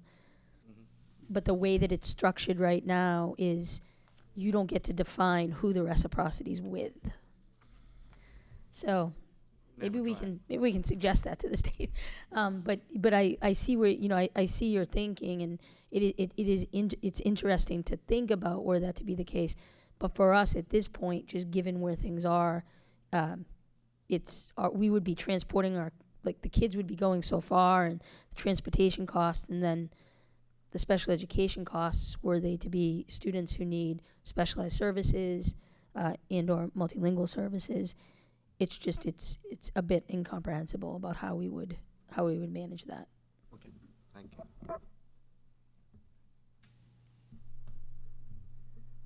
Thank you for the presentation. I think I appreciated your question, particularly about redlining. Thank you. Very much. Because I think this is a broader desegregation strategy that doesn't surprise me that surrounding cities in Massachusetts have chosen not to take part of. And I think on some level doesn't surprise me that Boston has chosen not to be part of what was the real intention. And I think we've missed that in this conversation over the last 3 years, was how to further desegregate our schools. I am curious about two pieces of this. I am very pro-choice. As many choices as a family can have is, like, for me, that's the North Star. In the presentation, we didn't talk about even the pilot as an option. And so what was brought to Newton was 70 seats at a particular grade. Like, they went down, and they didn't vote for it, and that's their choice. But they went down to where they could localize even an opportunity to test this as a strategy. And I'm sort of disappointed in that we're not even considering any place. We'll go into our next presentation and we're going to talk about buildings and declining enrollment, and we'll have conversations about empty classrooms and seats that are places where we're consolidating. And so it feels like we're not even being creative and I don't know, I'm making it up because I'm not close enough to the data. Is it first grade? Is it pre-K? Is it 10 seats? Is it 12? I suspect even if we did all of that, we actually wouldn't see bites. But I think to Member Tron's point, you then could have conversations with other districts being like, we're going to do it. Are you willing to do it? Are you interested in this? Are you interested in this in a grade as we're building out pre-K? Like, is this not an opportunity for working families who don't live in Boston to enroll in pre-K? We have the most control over that system right now. I guess I'm wondering, like, where is the thinking of even trying something small that we know is a pro-desegregation solution in a very segregated system and a very segregated community surrounding Boston? I'm definitely getting the big questions tonight. And you've got this. Yeah, I do have this. I would say, you know, when we think about such a complex system as ours, I respectfully disagree around this idea that there isn't innovation. There's innovation in other ways. There's innovation in the way, you know, we're really supporting thinking about the education of our students and the spaces in which they're educated, right? And that in of itself takes everything out of every single team that has presented in front of you this whole school year. And I would say, with my superintendent in front of me, and I'll say it publicly, super innovative in her thinking about how we're gonna educate our students. Especially when it comes to overage students and high schools and innovation of high schools. I mean, go ahead and tap her brain. It's pretty incredible. I would say that, can we take everything on? I don't disagree with some of the points you were making, and I also worry a great deal that, to your point and your point, the surrounding districts are not willing to do that with us. And I see that as, you mentioned redlining. I see it as also limiting our own students, so then we're creating the right conditions for education for our students here. And it's not a solution. There's no magic wand. No one's gonna rescue us. But I think this particular issue, and I do appreciate that most of you have said that you absolutely agree. It's just, as you're pointing out, both of you, it's really complex. And it's not a lack of willingness. It's also our surrounding environment. I appreciate that. I guess I am just curious, from the conversation the last 2 years, why not consider a pilot, and where and what grade would it make the most sense in? So I'm going to jump in if you don't mind, Dr. Tavares. So I think in the Newton's case, it was really around a counter to enrollment decline. And I think one of the things that everyone kind of pointed out is that you're actually losing dollars. So you have to actually, in our case, it's $20,000 a kid. So if you took 70 kids in, it's 1.4 million. So, like, mathematically, are you losing it if you're paying for the classroom teacher and there's 5 empty seats? Yeah, it depends, and this is exactly because our population is so mobile. Point in case, you know, we didn't think that we would have the continued overprojection of MLE students, or at the K0, K1, needing to open sections. You know, our population is just very, very mobile, and when we have trend, we have big trend. So it's sort of, it's not very easy to sort of say, let's just take this pocket. I think initially with Newton, one of the suggestions was, well, maybe it could be for faculty students, right? Students as a almost HR kind of move as well, right? Where it's an incentive to allow teachers, we have a policy for that, right? Whereas some districts don't. So I think it's not one particular issue, it's many. And I think, you know, we're, as you'll see in the long-term facilities plan, like, one of the things that we are working very hard to do is to ensure a high-quality seat for every BPS resident student. And right now, we can't do that. So it's sort of like when they say on the airplane, put your oxygen mask on and then do what you need to do. We're putting our oxygen mask on by saying, to do this would compromise our BPS resident students, particularly our Black and brown students, and we're just not at a point to be able to do that. I am out of time. I hope that we have the conversation next year and we are thinking about being a leader in the Commonwealth and testing a pilot and convincing other people it can be done, identifying the grade that it makes the most sense with the greatest open seats in classrooms. And it can be tiny. It can be 20 kids. It can be 70. Newton was going to do 70. We could do 50. But I hear you, and I appreciate the conversation. I hear you both, and part of me think it's intriguing, and the other part of me is the reality, is that, you know, given the fact that we cannot say certainly that the seats we now have for our own students are consistently at a quality that we would want, I'm not interested at this moment in bringing in more students who, once they are here, have that equal expectation. And given the fact, and we didn't have a firm number, how many new students did we take in, migrant students? From this year? From this 3,000. school year. 3,000 for this school year. 3,000. These were not 3,000 kids that we were expecting.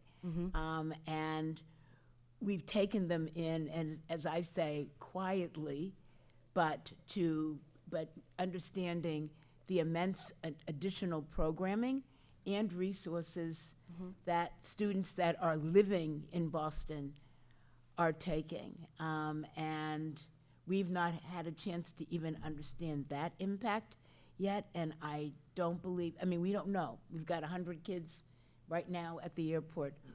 We've not had a full understanding of that impact. And my issue is that would be my first priority. And, you know, and I agree with you. Kindergarten would be great because it would take a long time before those new kindergartners would impact going to an exam school, et cetera. But the question about what must we attend to immediately?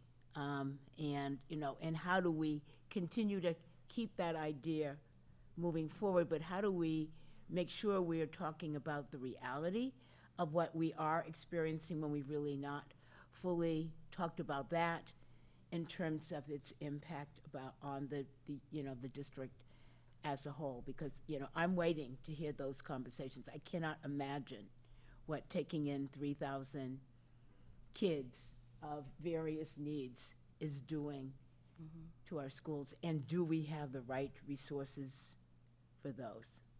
With love, and this is only my push for a pilot. Yeah, I hear you. This is the same conversation people would have about undocumented folks in our system. Well, not in my backyard. These services are not for them.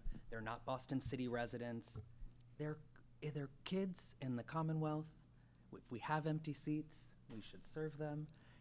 I am not totally convinced on the financial implications. If you've got 5 empty seats and you take 5 kids, if you're really losing money, my understanding of the program is the special education and multilingual learner dollars follow.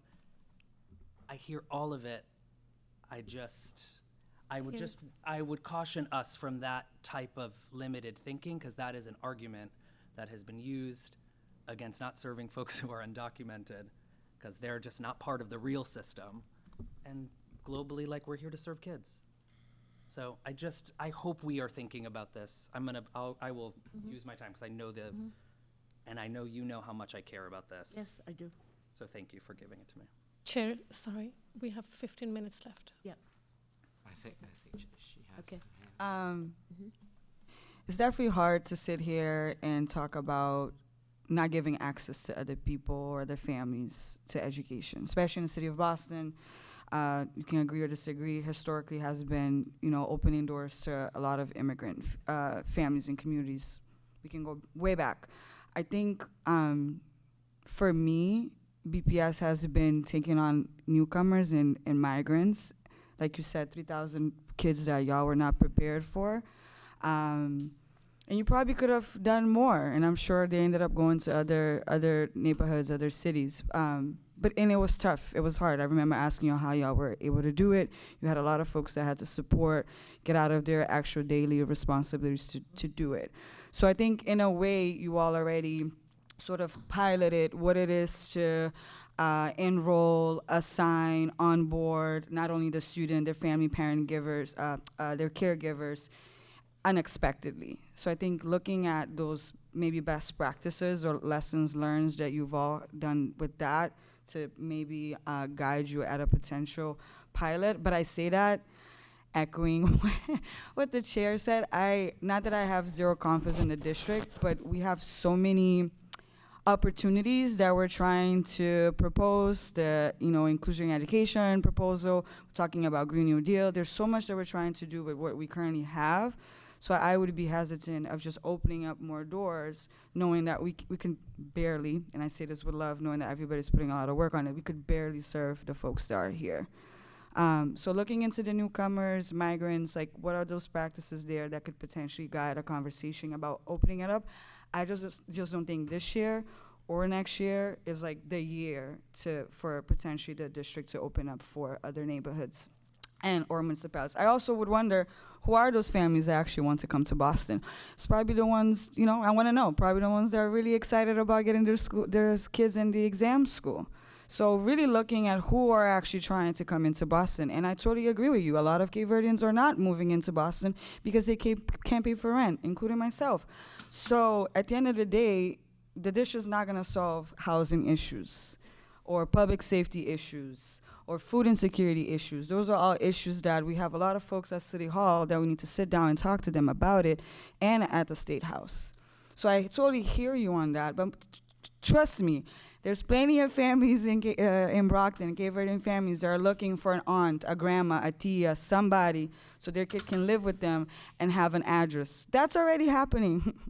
So I really want to be mindful of like when we're talking about like, oh, but we're limiting, but guess what? A lot of them are finding their way into the district because they truly believe that this is the best school system for the immigrant newcomers family. And I don't agree with everything, but it's just a reality that in a lot of ways you all already doing that, but it's talking more about it, showing us the data, because I don't think pilots are a bad example, but I don't know if the district is actually ready for that, and I would love to know what type of staff capacity that you would need to really manage a pilot of that dimension, but just wanted to name that. Thank you. Thank you.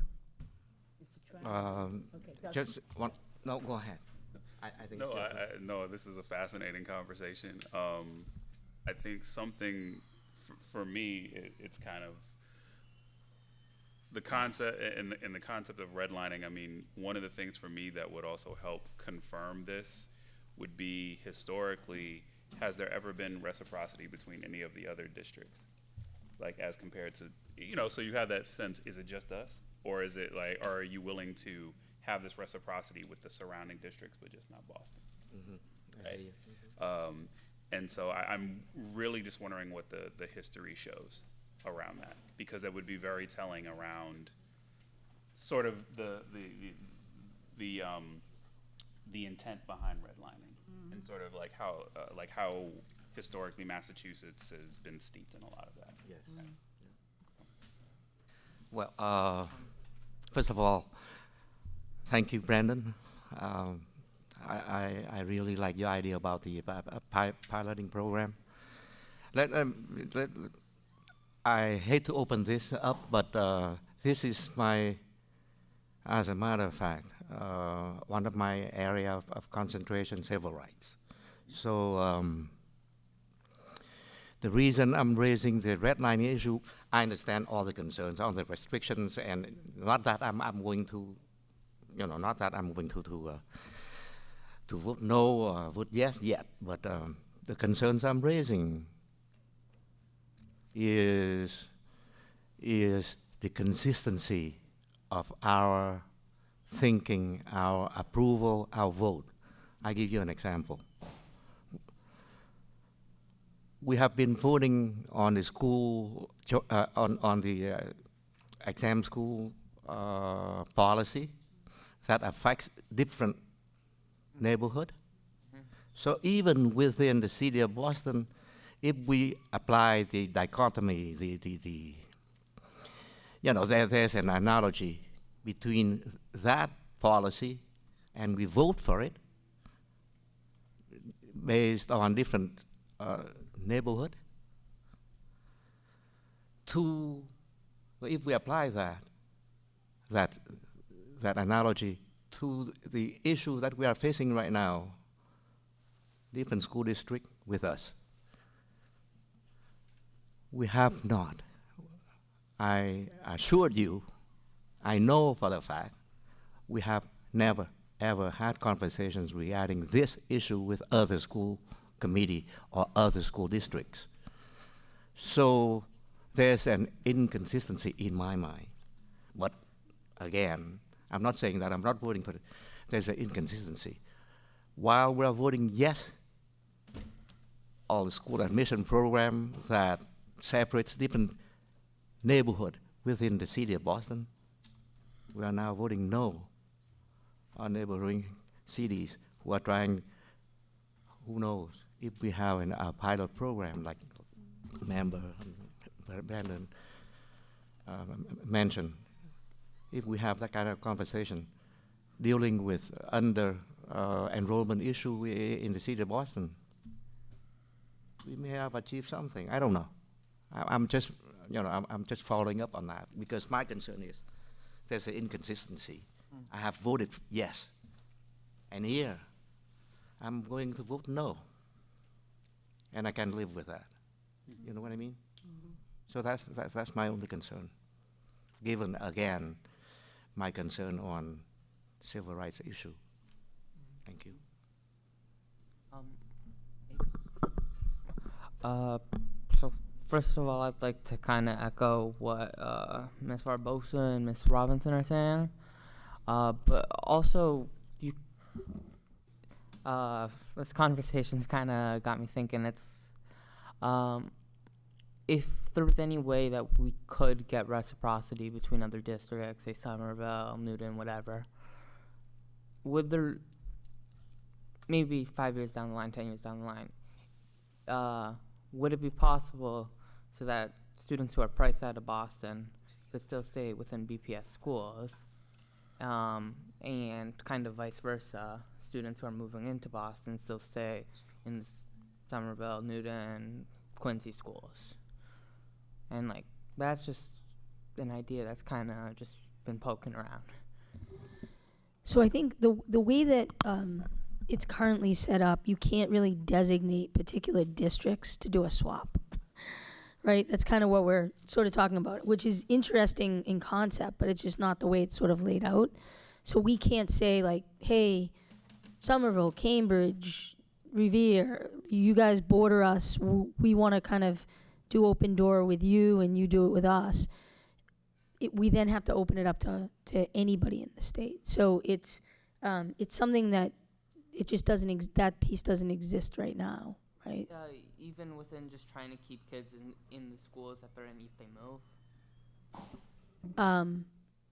Yeah, we wouldn't, so when the committee elects to either vote yes or no. No, I'm not talking about the specific thing. The specific thing is kind of like, but like maybe down the road, you know? I mean, but this would be the specific thing to open that up, though. I guess maybe. If Are you asking if there's a different process to make an exemption for non-City of Boston kids to enroll at BPS other than the protocol that was presented today? Is that what you're asking? You're not in your mic. Oh. my bad. But yeah, it's something like that.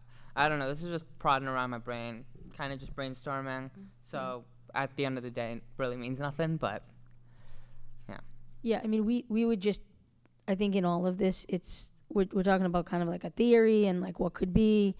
I think we'd have to see where the state is on it. We're sort of boxed in to what is in terms of the law. But I mean, if it's the kind of thing we could have conversations with the state to see if, because of the Newton and the publicity, it might be now just more people questioning or like asking, like even the $5,000 reimbursement. It's sort of like that's like very old, formulaic. So it could be that maybe what comes from this is additional attention on it. So just to clarify, you mentioned if you opt in, that means you're opening it to the whole Commonwealth. And yeah, not if you vote picking and choosing who you want to. Right. If you vote yes, then you're basically saying we want school choice.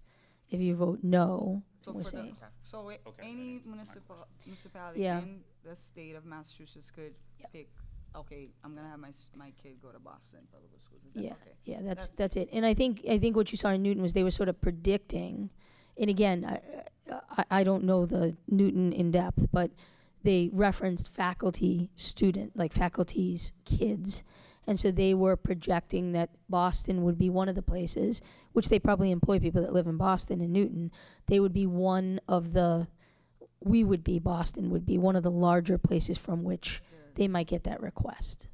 So they probably had done some data, right, on it, and, where the 70 exactly came from, I'm not sure, but I think, they did tie some of it back to faculty seat. One of the things I know we've never looked at, even to understand around our own current practices, is I know, for example, that we do take students with tuition for the Horace Mann School, which is a specialty school that way. Are there other public schools in other districts that, other than Medco, where we are sending any of our students for any kind of specialty programming?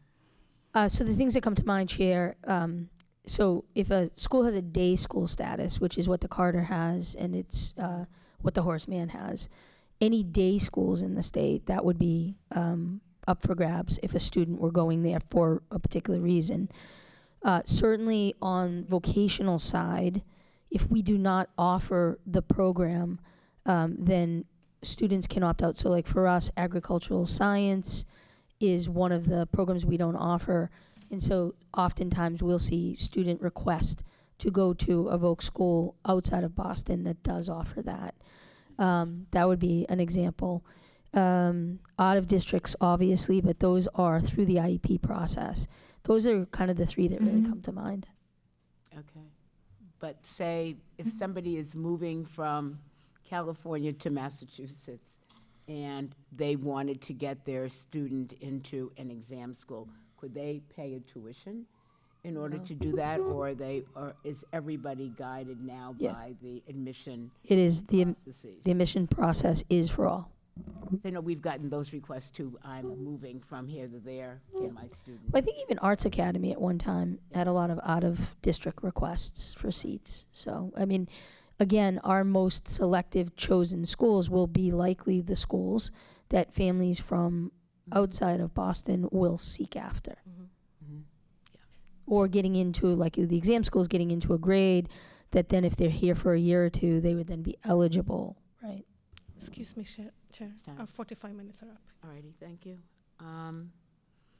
Any last question or comment before we move forward? All right, thanks. Thank you. Thank The you. committee looks forward to taking action on the Massachusetts School Choice Plan, school year 24-25, at our next meeting on May 22nd. Okay. Our third and last report this evening is the long-term facilities plan. Let's make sure this presentation and discussion don't go over 1 hour and 15 minutes. It is, what time now, 8 o'clock? So we're hoping to get to this by 9:15. That's including Q&A. It's including Q&A. Before I turn it over to the Chief of Planning, Delaverne Stanislaus, and Senior Advisor for Youth and Schools, Rebecca Granger, I want to invite the superintendent to give introductory remarks. Great, and I think Senior Deputy Superintendent of Academics, Dr. Chen, is coming up as well. So I know this has been a topic of great interest to this committee and to the public. Tonight, we'll walk through some of the historical context and the work we've done with the community since publishing the long-term facilities plan in December. We will also share an overview of each of the 11 major capital projects that are currently underway.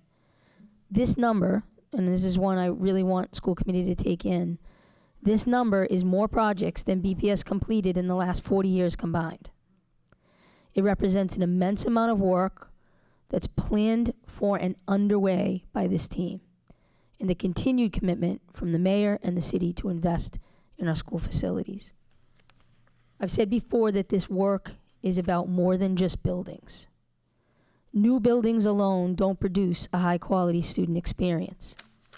but often building projects serve as catalysts for deeper change. The work we currently have underway represents a significant increase in the number of high-quality seats available to our students. But we have a lot more work ahead. The long-term facilities plan includes an immense amount of data that for the first time is fully transparent and accessible to the public, so that we can all understand the state of our buildings and what that means for our students' experience and where the gaps remain. At our next school committee meeting on May 22nd, we'll share some specific proposals to build on our ongoing progress by investing in and adding high-quality seats. I want to clearly state that we are not going to be proposing a large number of reconfigurations, mergers, and closures right now. We're taking specific steps to create more high-quality seats in every neighborhood, and we're committed to an annual cycle every year, so that as we're creating new high-quality seats, we're also closing and consolidating where necessary to move students into better quality environments.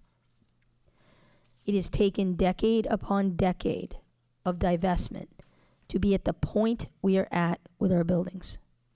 We will not fix this problem in the next few years or using a singular approach such as closures or mergers. Instead, this has to be continuous, ongoing process over many years that's deeply intertwined with our inclusive education work, with our work on the secondary ecosystem, with college and career pathways, and other aspects of our academic vision. I'm incredibly proud of the work of this team in that they've laid down this foundation and their commitment to our long-term process. We're excited to keep moving it forward with your partnership. So at this point, I welcome Dell and Rebecca and Linda down to the podium.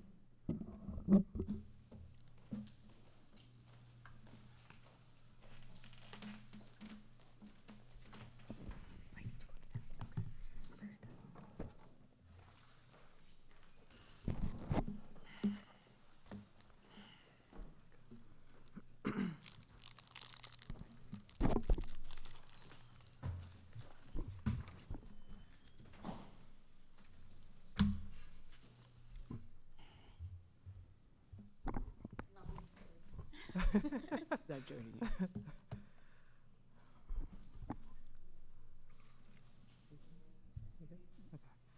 you. Good evening, everyone. My name is Delaverne Stanislaus.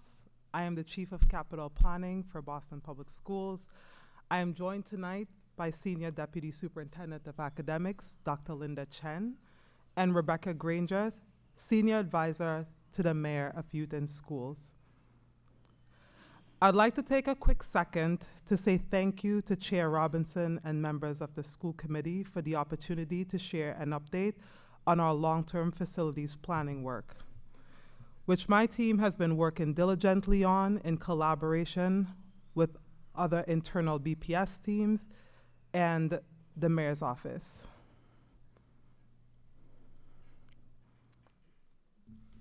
As we have shared before, the BPS long-term facilities plan is grounded in our vision of a high-quality student experience. The experience that we as a collective community has defined and want for all our students in every BPS school. At the core of this vision is our commitment and moral imperative to eliminate opportunity and achievement gaps for students of color, students with disabilities, our multilingual learners with and without disabilities, and students of low socioeconomic status. As the superintendent shared at our last meeting, this work takes time, collaboration, and careful planning alongside our school communities. As you can see on this slide, in order to have a well-rounded BPS ecosystem and to ensure students have access to the high-quality student experience, our capital and infrastructure projects must align with our work to create and improve academic programs, as well as with the structural changes we are making as a collective BPS team. All of this work, both programmatic and physical spaces, is interconnected, which we'll talk about later on in tonight's presentation. While we are focused on facilities, there are parallel efforts underway that will move us towards a well-rounded BPS ecosystems of schools that provide the high-quality student experience we collectively envision for every student we have the privilege of serving in BPS.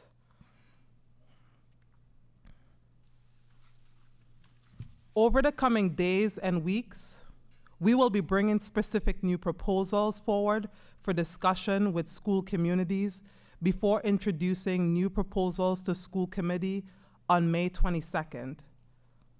As a reminder, our goal will always be to allow for a full school year of transition planning, so any new proposals will not go into effect until after school year 24-25. Our team has already begun planning transition supports for students, families, educators, and staff, and that work will continue with impacted school communities. Tonight, we're going to focus on the historical context that has helped us lay the foundation for the work ahead, as well as an update on the unprecedented number of projects both underway and in planning. We'll also provide an update on grade reconfiguration. Let's start with some brief history. It is really important that we understand where we started, where we are now, in order to understand our next steps and how they connect to the broader vision for our district and our students. The timeline on this slide shows the school closures that have happened throughout the last decade in red, and new school buildings in the same time frame in blue. We are learning from past BPS school closures that what worked well and what didn't. In the past, the timeline between when school closure was announced and when it went into effect has been as little as 2 months.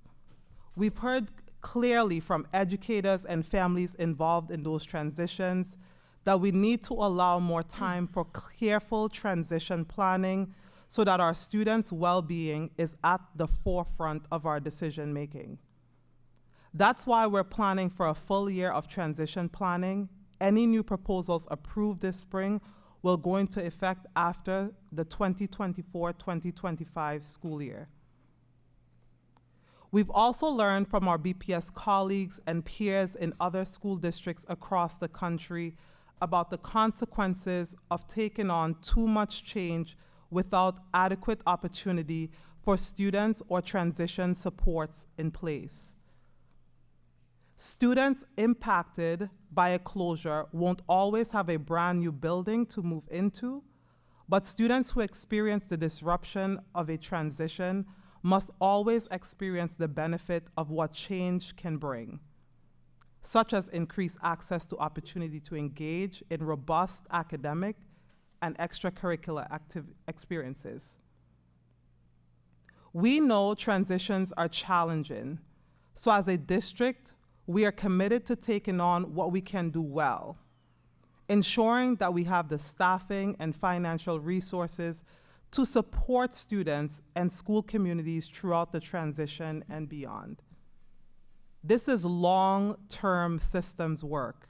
We are building the foundation for sustained impact. I want to reiterate what the superintendent said earlier. We will not be proposing a large number of closures this year, but there's a significant amount of work already underway to create more high-quality seats and lay a foundation for future changes. Many of our projects, particularly new builds and major renovations, take multiple years to bring to fruition. So even as we accelerate the pace of school construction and renovation projects, our work to expand to the high-quality student experience must go beyond buildings. It's also about the academic vision we have for all of our students, including systemic and policy changes to close opportunity gaps and improve the student experience in every school, in every neighborhood in the city of Boston. A good example of how the operational, systemic, and academic pieces fit together is the policy passed by school committee in 2019 to align grade reconfigurations across the district. My colleague, Senior Deputy Superintendent of Academics, Dr. Linda Chen, will expand on some of the work and share our progress 5 years later. Thank you, and good evening, everyone. In 2019, the school committee adopted a policy to configure BPS as primarily a K-6, 7 through 12, and a K-8, 9 through 12 system, with the goal of offering students an education experience with fewer transitions. We know from research that multiple transitions between schools can have negative impact on students' learning, as well as their opportunity to develop deep, lasting connections with their friends and teachers. At the time that the policy was adopted, BPS schools had at least 15 different grade spans. This meant families often had to navigate a confusing choice system with multiple transition points and too many chances for a student to fall through the cracks. With this policy, BPS began the work of reconfiguring our schools to be predominantly pre-K to 6 and 7 through 12, and pre-K to 8 and 9 to 12 options. This meant phasing out standalone middle schools, where in 2019, enrollment had declined by more than 1,800 students over the previous 6 years. When the policy was adopted, BPS set a goal that within 10 years, we would create 20 or more pre-K to 6 schools and 7 or more 7 to 12 schools. 5 years later, BPS has already met this goal. Nearly all of our previously pre-K to 5 schools have added a 6th grade. More than 1,000 fifth graders every year now have the opportunity to remain in their school community for another year. There are a few remaining pre-K to 5 schools which don't currently have the physical space to add another grade level. By next school year, 7 previously 9 through 12 schools will have added 7th and 8th grade. We'll dive more into the student experience at these middle grades in just a moment, but it's important to note that only a small number of our pre-K to 8 schools have shifted to become pre-K to 6 schools. This means that our 7th and 8th grade students are split between elementary and secondary settings. In some schools, we're seeing under-enrollment concentrated in the 7th and 8th grade classrooms. This work of reconfiguring the grade spans of our schools is aligned to our academic vision for students in grades 7th and 8th as it relates to the student experience. A full grade level program for grades 7th and 8th requires a minimum of 4 sections per grade. When there are more sections per grade, there tend to be more course offerings, more electives, more opportunities for extracurriculars, and a staffing structure that allows for a full continuum of services to serve a diversity of learners. In the table on the right, you can see that the 3 exam schools have a high number of sections at the 7th and 8th grade level. Exam schools aside, our other 7 through 12 secondary schools also have on average more sections per grade than our pre-K to 8 schools. 7th and 8th grade students in secondary settings also have greater exposure to the college and career experiences and pathway programs offered in high schools. programs which research shows are correlated with higher graduation rates. We have added grades 7 and 8 at secondary schools at a faster rate than we have eliminated grades 7 and 8 at elementary schools.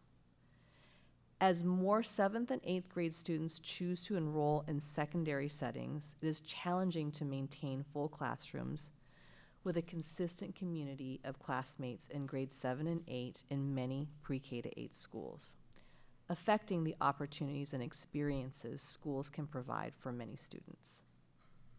Not all of our elementary schools will become pre-K to 6 schools, but in some places, particularly where there is a strong 7 through 12 option in the neighborhood or region, shifting pre-K to 8 schools to become pre-K to 6 schools can ensure that all of our 7th and 8th grade students have access to a diverse array of academic and enrichment programming opportunities, which is core to the high-quality student experience.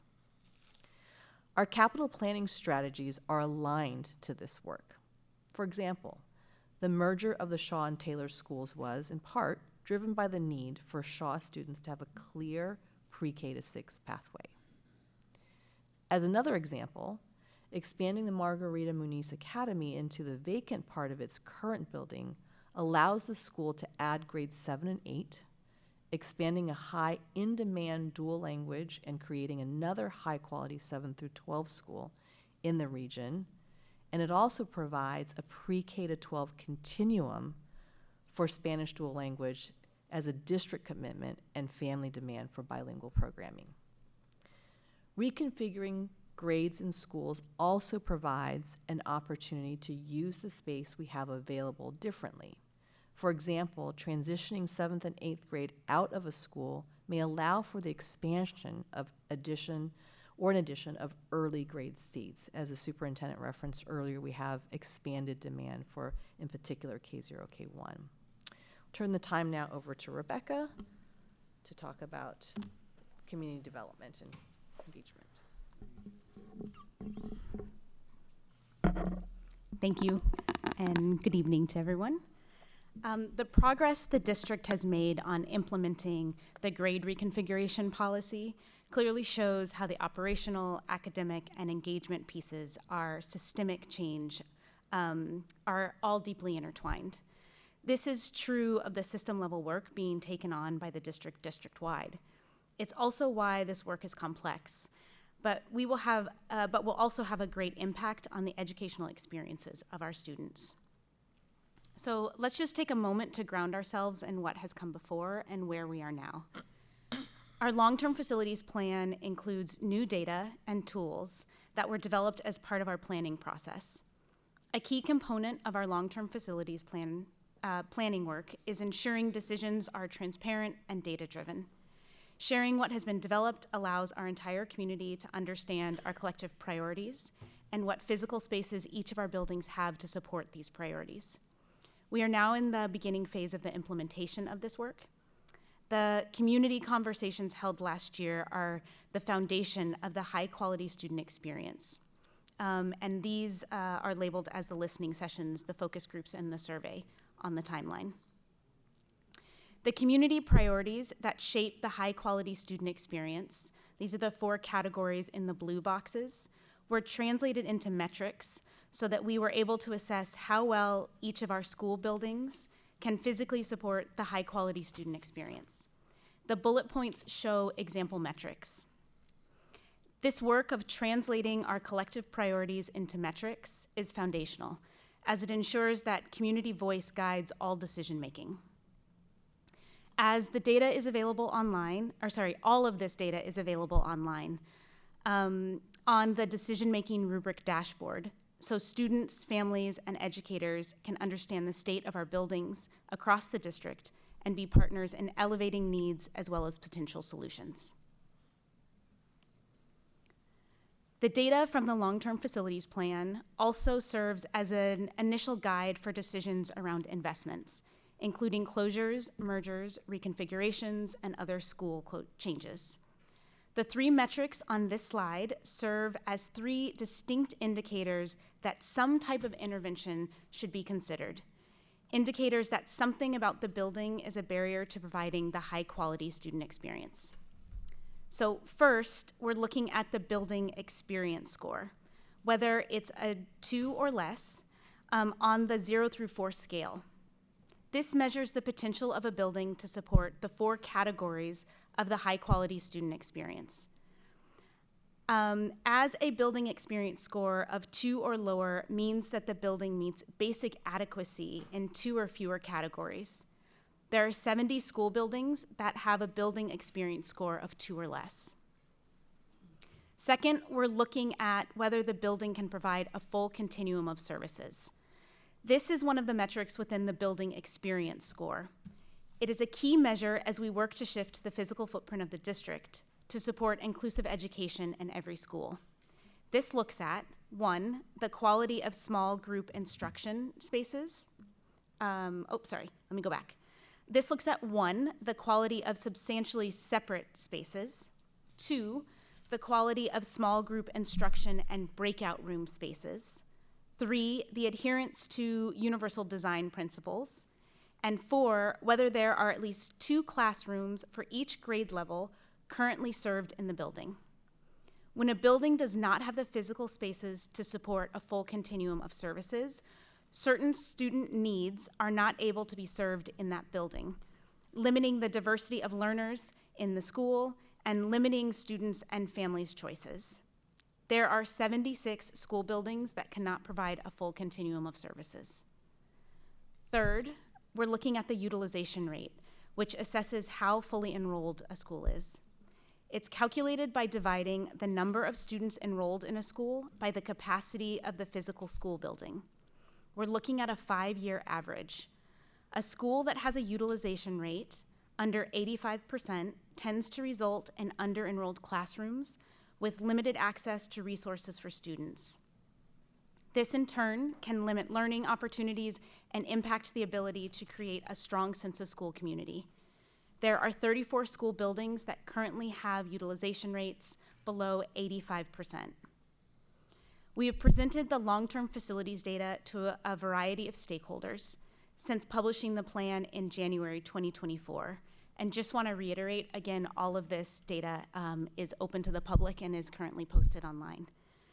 We have also presented these 3 specific indicators listed above to all BPS school leaders in our advisory working group.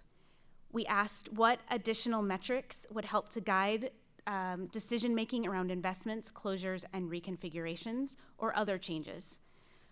For example, several members of this committee have asked about choice data, and we've been analyzing this data. We'll share more details about these additional metrics on May 22nd, but wanted to bring these 3 forward tonight. All of the additional metrics reflect the feedback we heard from community members over the last few months. Much of the feedback came during the 12 community events to apply the data from the long-term facilities plan, identify themes to inform the development of specific proposals, and to understand priorities related to transition supports. So this slide shows a summary of our engagement with our collective community members during the plan's publication, or since the plan's publication in December. So this slide summarizes some of what we've heard from our community as important to them when making a decision about schools and in thinking about the transition process. For our schools, that included a positive school culture and values, inclusion and equitable opportunities for all students, access to a rich array of programs, accessible transportation, and physical spaces that are accessible, safe, and environmentally resilient and flexible.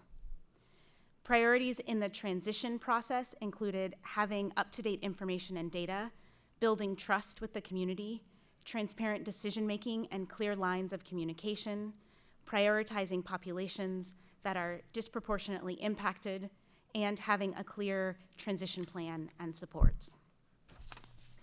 We can't emphasize enough how important the collective community feedback has been in developing the resources and structures to guide our long-term work. So for all of you listening, thank you for your continued partnership. So we want to take just a moment to revisit a slide that Del shared earlier, and this highlights the alignment of our work to a larger vision. Capital and infrastructure projects are core to moving our vision forward. Our school communities need school buildings that can provide the physical spaces necessary to support all aspects of the high-quality student experience. We have made great strides in this area, but we still have more to do. But in a moment, Del will share the capital projects that are currently underway. The high-quality student experience for every student will not be fully realized by physical spaces alone. CORE is also creating and improving our academic programs to meet the needs of a diversity of learners. This means expanding inclusive education and equitable literacy, bilingual and advanced academic programming, and early college and career pathways. It also means life readiness transition programs for our older students.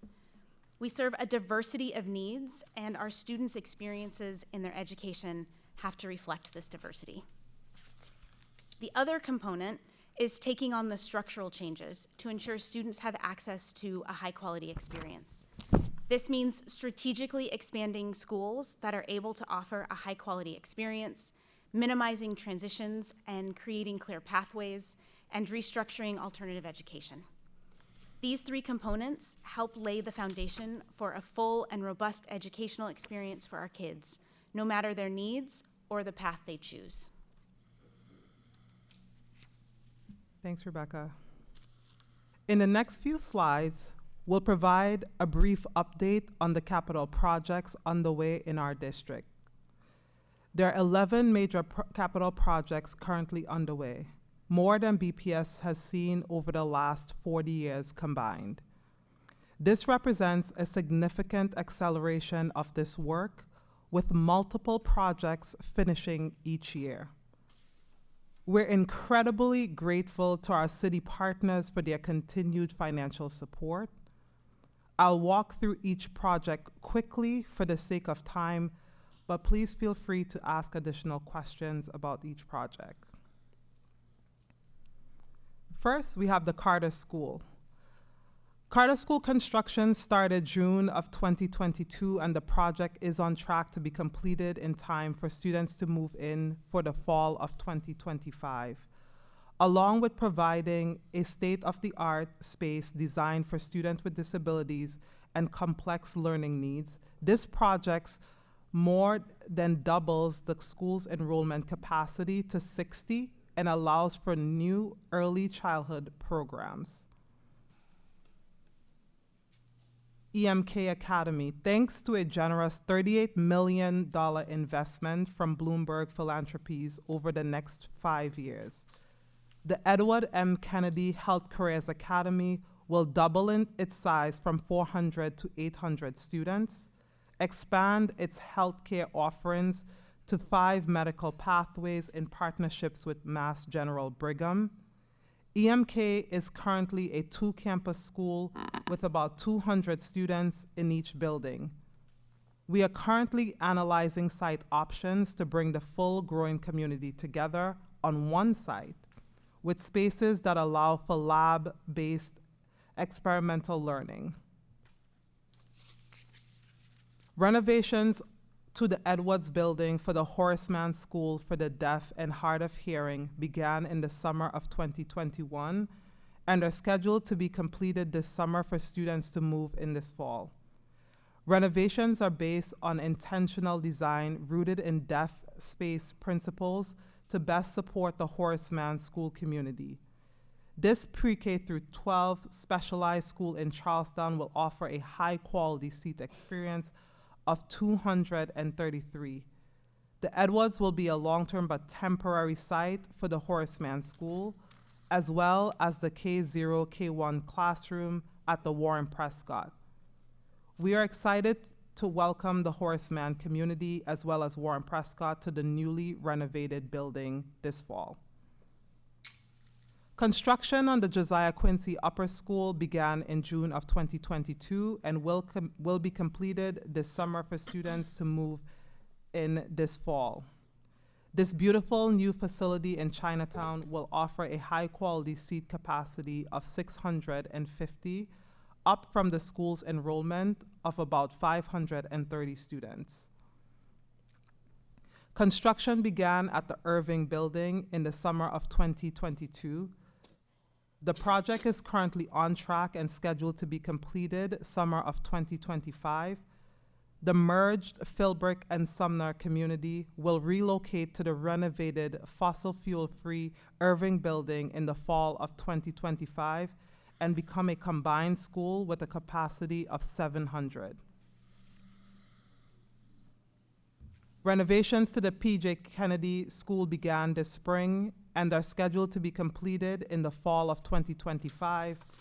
Renovations include accessibility upgrades and a new entryway, air conditioning and ventilation, improvements, new classrooms and pull-out spaces, and redesigned outdoor learning spaces. Renovations will allow the P.J. Kennedy to modestly grow its capacity to about 300 students. Redesigning and renovating Madison Park is likely to be the biggest project in the BPS capital plan, and we're incredibly excited about our progress moving this project forward. With new modern facilities and space to grow, Madison will be a world-class technical vocational high school, deeply connected to Boston labor and employer partners to provide students with pathways into good-paying, stable, fulfilling careers. Earlier this year, the city procured an owner's project manager, an important step in a complex project of this size. We're currently in the process of procuring a designer, and we're excited to welcome Madison Park students onto the design selection team. Design will begin in the coming months. Students, families, educators, and partners will be invited to participate in the design process every step of the way. Construction is expected to begin in 2025. This will be a multi-year project, and it will be completed in phases. The former Timilty building across the street will serve as swing space, and we are working with our labor partners to identify appropriate swing space for vocational programming. The total capacity of the new facility will be finalized as we move into design. We are in the process of completing a programming study for the Mel H. King Academies to understand current facility conditions and develop an educational vision for the renovated facilities. The program vision from Mel King will continue to evolve, but core is prioritizing engaging optimistic, relationship-based, trauma-informed, and culturally responsive education focused on the individual needs of each student up to age 22. Earlier this spring, we submitted a statement of interest to the MSBA to build a full state-of-the-art campus for the joint BCLA McCormick School, recently renamed the Ruth Batson Academy. The Ruth Batson Academy will be the district's first university-assisted community hub school in partnership with the University of Massachusetts, Boston, building on the many years of close partnerships with the Columbia Point community. Pending MSBA funding, construction will begin in 2025 and be completed in 2028. This is an opportunity to expand a comprehensive 7 through 12 school to align with the model space summary we developed last year, which supports each aspect of the high-quality student experience and will serve roughly 1,050 students. Last year, we were thrilled to be invited into the MSBA core program to build a new state-of-the-art elementary school that would serve the unified Shaw-Taylor community. This was our first successful MSBA application in 5 years. The process to identify site options will begin this summer as part of the MSBA eligibility period. Pending progression through the MSBA eligibility period, The design process should begin in 2025, with construction beginning roughly a year after that. While we progress through the long process of school construction, the Shaw Taylor will become a two-campus school next school year, providing a continuous pre-K through 6 pathway and supporting a full continuum of services with expanded academic and enrichment programming for students. Finally, we're thrilled to be moving forward with the White Stadium project. White Stadium will be a state-of-the-art athletic facility and hub of BPS athletics. The city is pursuing a public-private partnership for this project, working with Boston Unity Soccer partners. Renovating the stadium will require significant financial resources and support from a private partner that can help the city and BPS fund a more ambitious project for BPS students. The private partner will also cover the costs of annual maintenance of the West Grandstand and field. BPS will benefit from a state-of-the-art athletic facility with a natural grass field.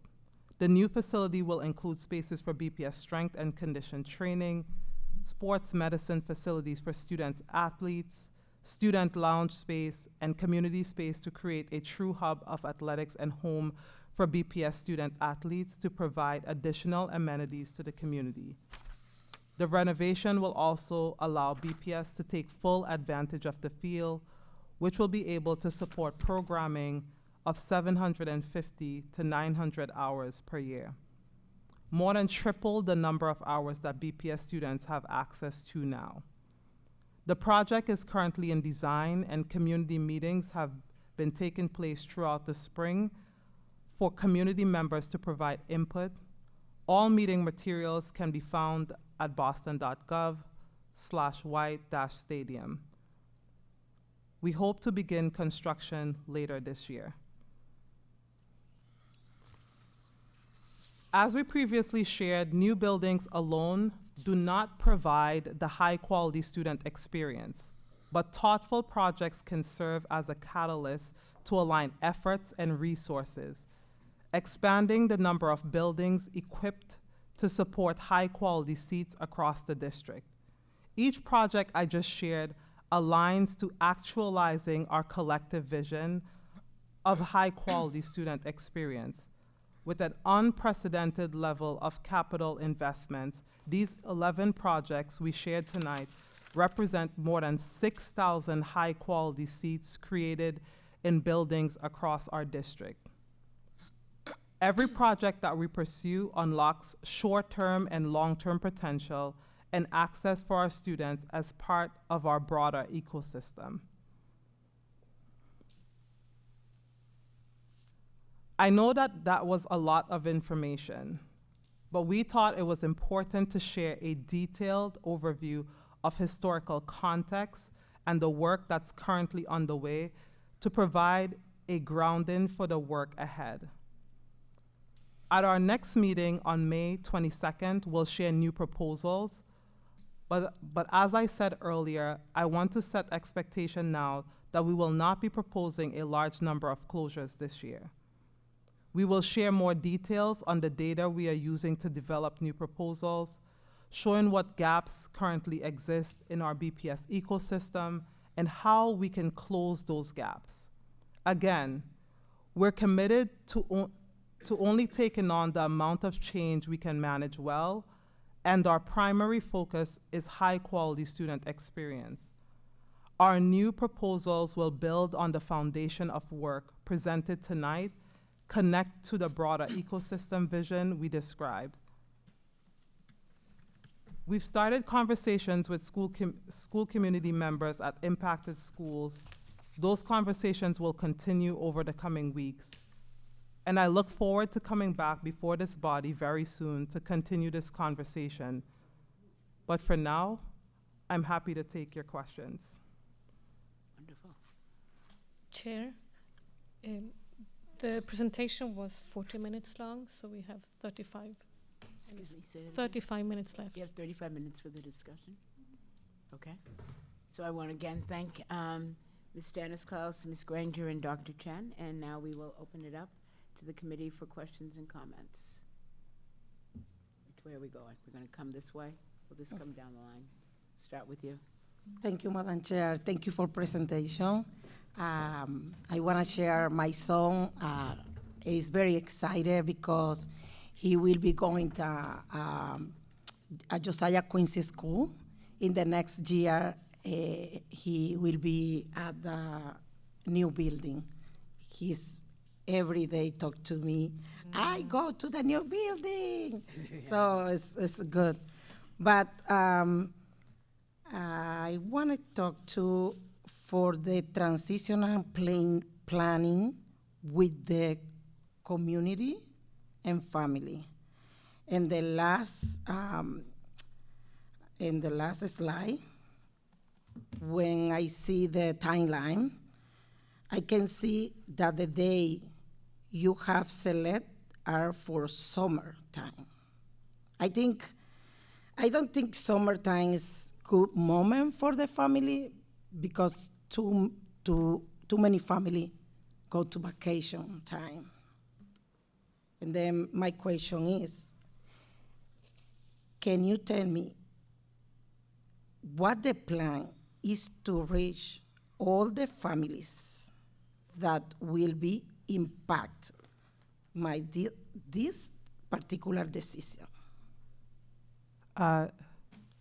Thank you so much for that question. So on the slide here, you see plan and transitions with impacted schools, summer and fall. In order to make sure that we are engaging our school communities, impacted communities throughout this process, first, before we bring proposals to school committee, we are going to be engaging with impacted school communities before full proposals are brought to school committee on May 22nd. Secondly, impacted school communities, as we're, our team is building an outline, which is a starting point that we will bring to impacted school communities on transition. We would like to fully build our transition plan and how school communities would like to be supported through transition with school communities. We know that announcing now, right, the end of the school year is really close, so we want to be able to, one, give families the opportunity to engage during the summer, but we also have a year runway before this would be implemented. So will not be implemented next school year, but school year 25-26, which gives a full year for transition and supporting all of our school communities that are impacted throughout this process, which is different that we've done before. Like I shared on one of the slides, that before, some of our schools we announced, and 2 months later, we closed and did not allow for good transition with school communities. So we want to build this with our school communities and with the broader community. So it's a year runway to build that support. So I'm just gonna just emphasize this piece. Nothing we will propose will be implemented next year. Everything is forward-looking to 25, 26. And in most cases, there's been work already begun with those communities and with the school leader and staff. So there's plenty of kind of runway to be able to work with the community on it. I also think on the summer, it's a great point. I think we see the summer as our setup time, not so much the direct with the community, because we know families travel, and it's kind of hard to get them. But rather, we have a lot of setup work to do to have those conversations with the community and give them the information they need. Yeah, thank you. But it's because the vote for school committee vote June 17, and then you say that the school committee needed listen to the family because too many family is impact. Many family impact will make that decision, change their life, because the family pretend live close the school or working close the school, that you son at school. It definitely create changes in her life. And, so I think it's important make a plan for the family, stay in the table and work it together. Yes, and that is part of our plan. Yeah. Okay. We're just gonna come straight down, because I know everybody's gonna wanna talk, so I'm just gonna go right in order. He's here. As always, thank you for the work. Quite a few questions, just so I'm understanding the progress of everything. Particularly, I'm looking at, I believe it's slide 8 with the academic vision for grades 7 and 8. So first, am I to understand that the idea is that we're moving toward both 7 and 8, grade 7 and 8 having 4 individual classrooms, like per section? And so, like, is there a expected timeline as to like when we will sort of hit that mark? I see we're growing between 2021 and 24, 25. So is there an expected time when we hit that? I can start and can pass it. Is there like a clear, like set timeline? No. However, I think there are many things happening like a lot of work happening in parallel right now. As we're doing grade reconfiguration work, so for example, in the fall, we announced a number of grade reconfigurations across a number of our schools. As those shifts are happening, right, we are also working with our 9-12 high schools and adding 7 through 12 and or some of our 7 through 12, some of our schools that has transitions to 7 through 12, making sure that, like, looking at the enrollment, so that you see some of them have lower enrollment, so we're looking at how we're investing in those schools as we're shifting with grade reconfiguration. So I think that in order for students to have access to high quality seats, right, as we're shifting from K to 8 to K through 6s, and investing in our 7 through 12, we're making those shifts in parallel. So I don't think that right now we can put like an exact, like by this date, this needs to happen, because a number of our projects that we just shared will be going into construction, they're in planning. So as we're opening up access to high quality seats, we're transitions, grade reconfiguration transitions would be happening as well. I just wanted to clarify the question was about the transition of the grade level configurations or the programmatic sections. I just want to make sure. The grade level configuration. Oh, okay. And then also on slide 13, just sort of understanding the different metrics around the data that's being utilized, particularly when a building is underutilized. And so some of that will be solved by the capital projects, but are there other ways in which a building can sort of increase its utilization that's not related to, I guess, constructions or anything like that? Yes, definitely. And that's part of why it's so important that we're doing parallel lines of work that are intertwined. Because it could also be that, we know that a building is being underutilized, but with, programming or other components, it might then add to the population of the school. But this is one of the key pieces of when we're looking at buildings that don't have a high enrollment. This is one of the indicators that something is happening that we need to look closer at. And so that's why these three components or these three factors help us identify which schools we should really be looking closer at. But yeah, I mean, and I think one of the important things that you're pointing out, Dr. Alkins, is that, there's lots of different ways to invest in communities. And so, where we talk about the capital pieces like the closures and mergers and reconfigurations, that's one strategy. But there are lots of strategies that we are building the foundation for so that we can make the district strong as a whole. And I know you didn't ask this, but I want to just emphasize that all of this data is public. So people can look at all of these pieces.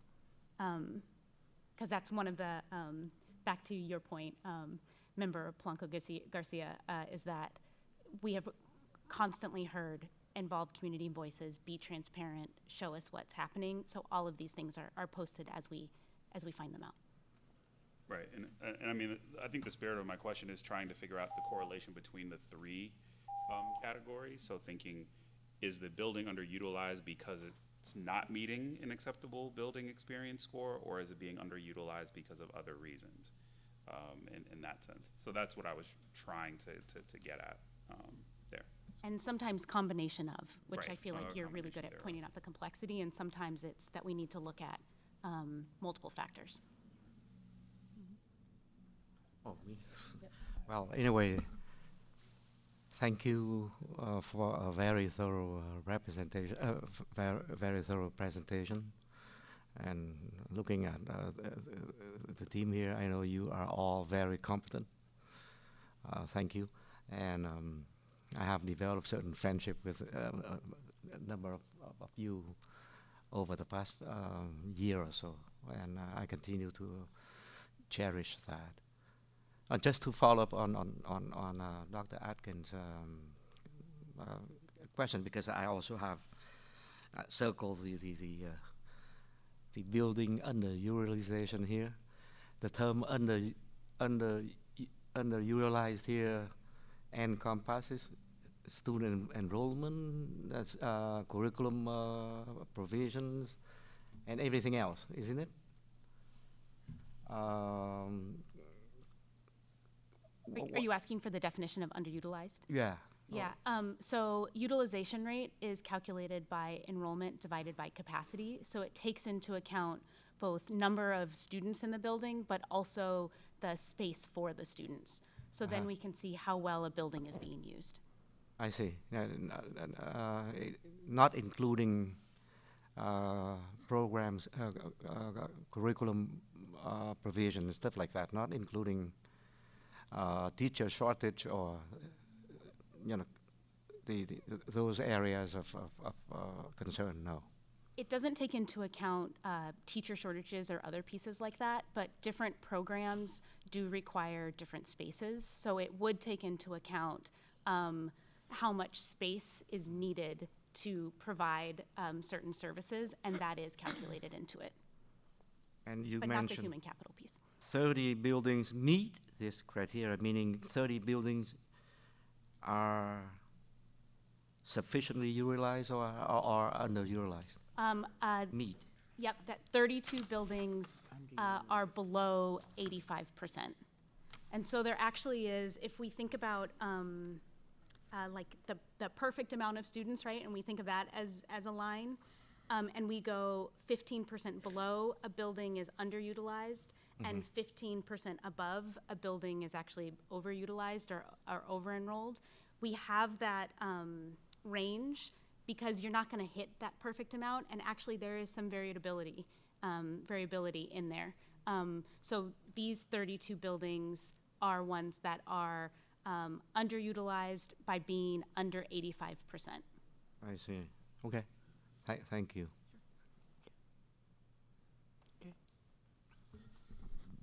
Chantal, and then to you.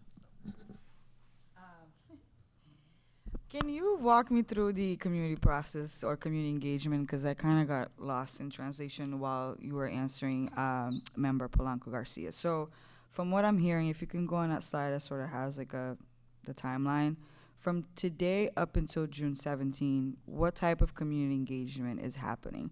So like what got me lost is that I know today you presented projects that are currently underway, like we sort of have a status of where they're at. So the community engagement that's going to happen will not be addressing these particular projects that you talked about today. will they be addressing the projects that you'll be prepared to talk about on May 22nd? Just trying to figure it out. One, when you say community engagement, can you clarify, is it asking for feedback, consultation, or you're informing them what's happening? And then just clarify, we're not talking about the projects that you talked about today, but it will be about the projects that you'll be presenting on the 22nd, and then we'll be voting on June 17th. So just that particular window. Yeah, that's a good question. So this week through before proposals are brought to school May committee 22nd. on May 22nd, the schools that we've identified for grade reconfiguration and/or closure, we will be meeting with those impacted school communities to inform them of the proposals that would be going to school committee. We'll meet with staff, we'll meet with parents and families, and also we'll share with staff and parents and families how they will be supported through this process, and the areas in which they get to engage is building out transition planning, the transition planning piece. I think it's key. I think examples of how we prioritizing student assignment and enrollment, basically sitting with families, right, giving them one-on-one support through this process, also how we're taking care of our special education students. I think in cases when communities are joining together, what activities, as schools are closing, what activities we're looking at to celebrate, right, those school communities as they're going through a closure process. So I think that it's important for us to engage and build that with those school communities. Okay. So what I heard was between now and May 22nd, you're reaching out to schools that are being impacted, not only staff, family, yada, yada, but you're informing them of the plan, but the only real feedback or opportunity for them to engage is about the transition plan and what support resources they need in order to go through the transition. Is that what because I just want families and the people that are hearing that you're not giving feedback on the project itself, but you'll be able to provide feedback on the transition and implementing the project. That's what I'm trying to get clarity on, what exactly they're giving you feedback.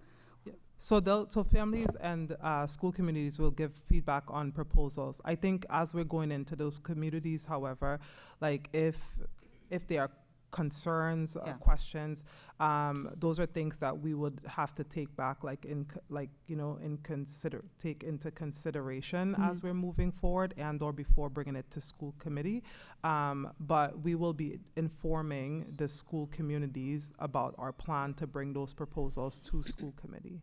So it's not like a do or die, this is the plan, you can't change it, but if there are concerns that are loud enough or that maybe you just didn't see it, there could be an opportunity for a change before May 22nd? I think if there are major concerns, is that that we should take under advisement for any reason, but what we're proposing, I think that are we bringing it to the school communities for the school communities to say no, we do not want this to happen?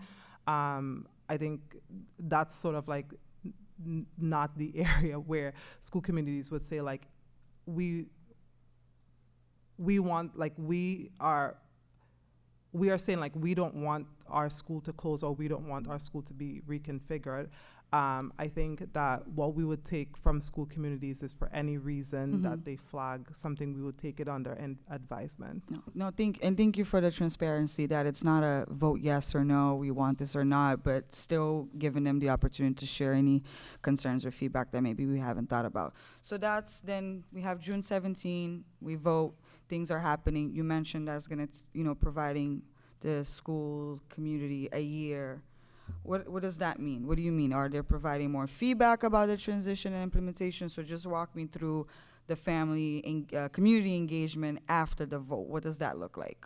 The community engagement after the vote. So once the vote happens, right, we need to support our parents and families, our staff through this process, which means one, priority and how we prioritize assignment for students is really important.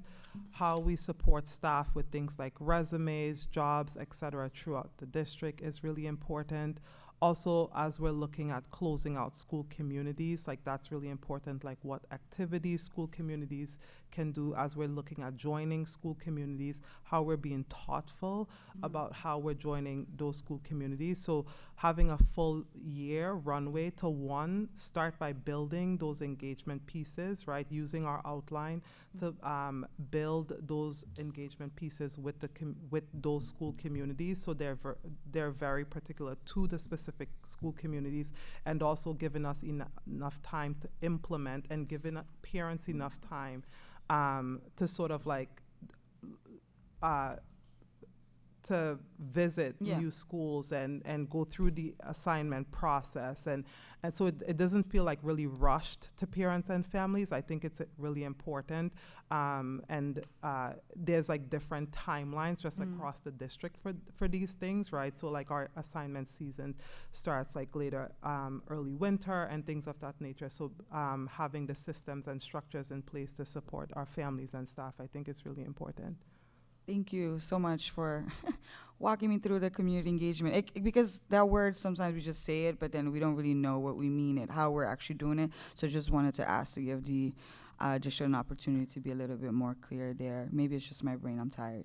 But the last thing I wanted to add, as you were talking and implementing the community engagement, I think the feedback or the criticism that we always hear is that sometimes they're finding out very last minute that something is happening so they can participate. So that communication needs to be like in a timely manner so our families can really organize and plan to be there, either if it's a virtual meeting, attending a small group. And I know y'all are thinking about that, but I just always feel like we need to name that, because it's not the lack of community engagement per se. Sometimes it's just how we're doing it and how we're communicating to our communities and folks that we want them to sit at the table. And I know that's been improving a lot.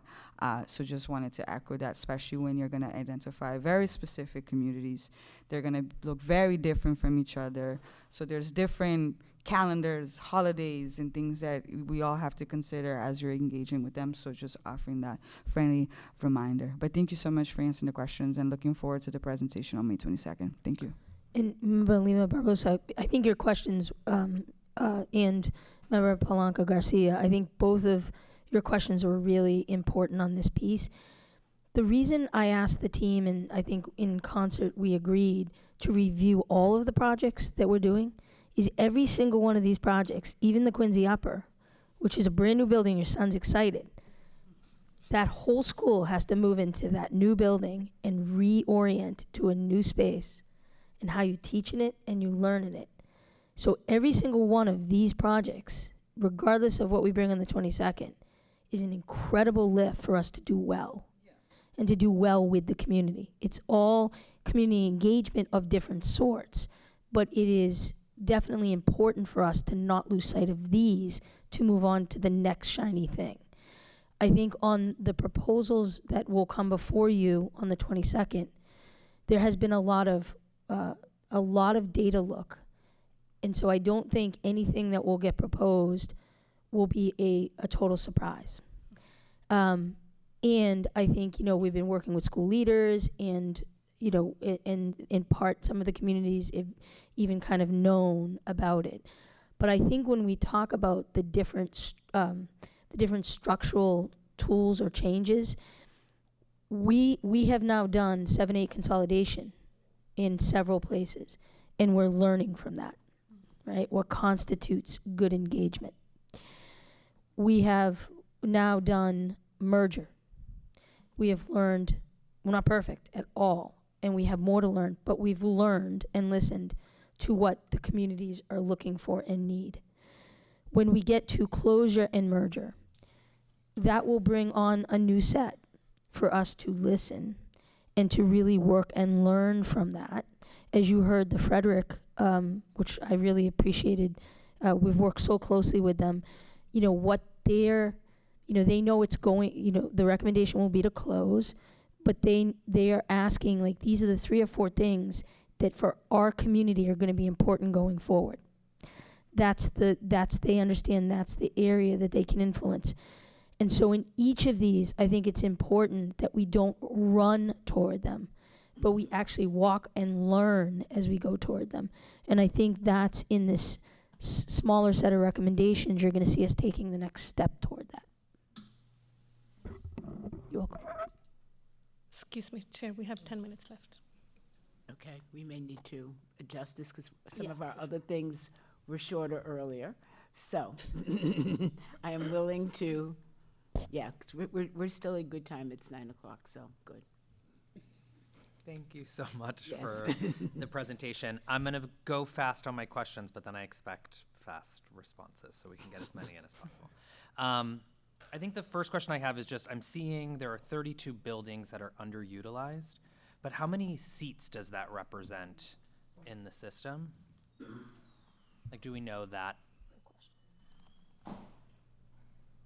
Mostly because we're doing this dance, right, where we're talking about the increase in high quality seats, and then we go back to buildings. Right. And I'm thinking about seats, and we've talked about this, Superintendent, like, because part of our problem is enrollment decline, which is really just like empty seats in classrooms, and you see that from programs, right?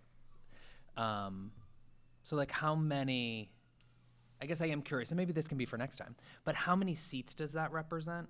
And then I am curious at the same time, how many new seats does our current, all of these projects show us across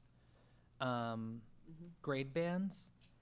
And I think on top of that, just for my math is mathing, then like in the proposals that we will see on the 22nd, how many seats are being eliminated as a result of the mergers and consolidations? Because I know we're talking about seats, but I think my fear is like we can't afford the system that we currently have long term, and if we're watching all the other things happening from the mayor's office, right? Like there are global questions around how do we keep the type of funding for our school system alive, and what are the ways that we're going to get it? So I'm just like, I'm very focused on like how are we making sure we can keep the programs alive, and I think one of the smartest ways is to reduce excess seat capacity in the system. So I'm less like, what are our buildings, high tech, 21st century, God bless America, love all those things. But like, I'm literally like stuffing things like, how do you reduce seats to save cash so that you don't have to cut programs later? And so I am curious, like, if there's any story to tell there, how you're thinking about that. Okay, so I didn't write all of them down, so. You're okay, with it. I was gonna start and then you. Okay, so of the 32 buildings, don't have the number of seats in front of us right now, but because of all of the data that we have, we can get that number. It would be schools of varying sizes within this. I think then you, good, okay. No, I hit it. Oh, okay. I think then you asked about how many new seats are being created. So this is kind of an interesting numbers game, right? Because as a school is renovated or a new build, the schools that we are heavily invested in are buildings that don't have the physical spaces to support the high quality student experience. And so as we say, as Del was saying, about 6,000 seats, that both depends on the size of the buildings, but also remember many of those buildings currently do not have the spaces for the high quality student experience, so that would be actually creating new high quality experience seats. And which is important of why you kind of have to hold this in both hands. One is the physical spaces that can actually support the experience, and then the other is making sure that you are creating the experience, and that's all of the teams across BPS to fully create the experience. Then I am wondering, as we're doing this, like, and I believe that is true, right? Like, you have to create the seat capacity, and it sounds like we're creating all these new seats, and then at the same time, it's hard to then hear, but we're not reducing at the same volume that we're creating, and we already have more seats than we need. So like, how do we, as the school committee, make sense of that? Like, we're not seeing the numbers shrink at the rate that they're growing, and we're already behind in shrinking the excess capacity? Yeah, sorry, this just sparked as you were saying that. I think a way that we could do a comparison is that we could actually show the number of seats that are currently in a building And then we could show the number of seats that are being created, knowing that it's not necessarily apples to apples, because these seats don't necessarily have the supports for the high quality, whereas the seats created would. But I think that that's one way of comparing. Were you going to say something else? No, I think that's right. I think it's, we've been having a very good conversation, right? Like in depth about this. I think the other complexity to this is that programmatic seats take different space. So it's like very hard. And what I will say about the underutilization or the underutilized buildings is that oftentimes we've had a bad habit of then when we're looking to place programmatic seats over programming those very buildings. And so what you'll see in the academic data is they then really create tipping points in those buildings. So it's a good question. It's just hard to fully answer because, for instance, if you're doing a self-contained program, 32 students take up a lot of space, whereas that's 2 classrooms if it's gen ed. So we can think about how to be able to present that, a little bit different on that. I think the other thing that might be helpful is on the underutilized side, to just give a spectrum. I think Dr. Alkins asked this question, but to give kind of the spectrum of when we say 84% utilization average, and we say there's 32 that are not at that, how far below are they, right? Like what's the range, right? Are there 20 schools that are at 30%, Yeah. right? Like I think that would be helpful. But that's something we can take back. And then as we're going into the proposals in the next 2 weeks, and I think other people here might know more than I know. I feel a little blind of what is to come. So, but I am hearing you that it's not probably as big as you can suspect I wanted or want. But I'm curious about 2 things. I'm curious, like, are we also looking at the data we just saw from school choice? Like, there's schools that only 8 families ranked in the top 3. We don't even know if it was third choice, right? So there'll be 28 seats in that one school, unless it's offered in a different way. Like, I'm just curious, like, if is that part of the thinking yet, or is that later to come?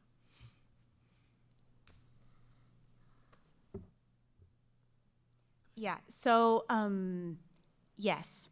But also, I know we keep bringing back to complexity, but it's also the complexity, right, about enrollment and assignment and how the choice program works and how that looks different across schools.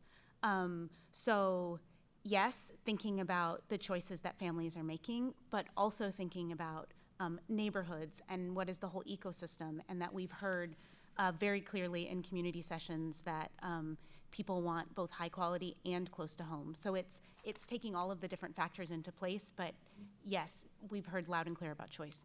And then last question to the next round. I am curious on a financial level, like, can we afford all of this? Because we are talking about growing seats, which means more teachers, more program, and at the same time we're talking about cuts. And so I guess I am struggling, like, if you aren't cutting programs faster, how do you afford the growth at this rate? And maybe there's a vision, and that would be awesome to know more. Right, so I guess how I would answer it, and feel free, but how I would answer that is, like, I don't think we can't not afford to do this. Because if we're trying to really be honest and say, when we move students and say you're going to close a school or you're going to merge 2 schools, you have to be able to get them into a higher quality situation. There are areas in BPS that we have not invested in, that we need to take that step so that we actually are able down the road to do that at a faster pace. It's very similar to inclusive education, right? You have to inject and do an initial investment, and that'll take a year or 2 for sure before you're going to start to see some other cost savings relative to, say, less substantially separate seating or transportation, right, for reinvestment. So there's just lots of parallels to it, but we are going to need to build some new buildings, renovate some new buildings, which is all investment, and maintain a bit as we're going through this process until those high quality seats are actually built. And I think part of why we really wanted to review these projects is to just, because some of these started before different school members joined, but as a body to really see, we're still talking several years out before you start getting to critical mass of some of these high quality seats. So, you know, we can't, taking students out of a school, let's say that's a transformation school, and it's not meeting the high student quality experience, and moving them to another building that's not going to meet their need and is a transformation school, that's not helping the family of the student.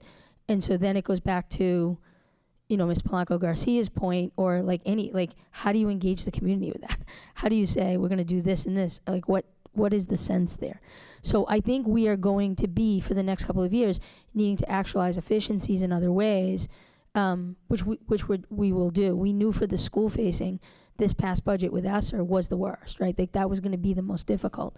But, you know, it is going to be better for us to invest a bit over the next several years in the programmatic side, in the academic side, so that down, you know, within the next, like, say, 2 to 3 years, we can start doing things a bit more rapidly, but get kids into better quality seats.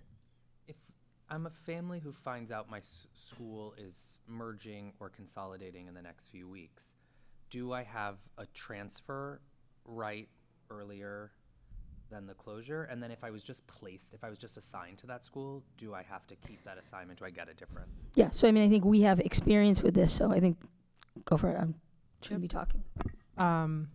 So for any families that are impacted, when we meet with school communities, what families would have the option of, it's called like priority. So how priority works is that families would have the option. The only group of like students through the assignment process would go ahead of students that when we announce like reconfigurations or closures is sibling priority. All other families would have priority before other families who have registered. And what the Welcome Services does, and I think it's in special education, which I think it's like an excellent job, because I got the opportunity to work with them on this for the first time during the fall. They actually go into schools and work like one-on-one with school communities and families through the special education process on assignment, which I think it's a beautiful process for families to get that one-on-one support when they're looking at what next steps would be for students. Thank you. I have a couple of questions, and then I'll do another round. One of the things, looking at the list that we've got, again, thank you for the presentation and the update. I know how hard you all have been working on this for a very long time. So we've got 5 high schools pretty much in this mix that will increase, et cetera. We have currently 36 high schools. And so as we're increasing some, is the assumption some of those that are lower achieving, less requested, will go offline over time? So that if I see some schools going to have, like the merger for the new Ruth Batson says approximately 1,050 kids. I'm not sure what they have there now. BCLA is probably around 600. So that's a significant growth. So my question is, you know, is our intended growth of some meaning the closing of others is one question. And then a broader question that I think I've asked many times, what are we trying to establish? What is our, you know, as we think about our high schools, are we trying to create fully resourced high school campuses? Because I know some of our current high schools are programs, and, you know, all of our kids want access to the extras, the arts, the sports, et cetera. And if we have well-resourced campuses, then more kids have access, whether you are special needs, ELL, general ed, whatever. Plus, are we looking at like, and we just said 4 strands give you, in the middle school, give you the access to all of those courses. So is that our goal, that we are going to be building for a minimally 4-strand 7 to 12s so that we can actually fully resource them, given the fact that I know they will have a range of programs? But is that a goal, so that you've got these sort of campuses that give you the opportunity?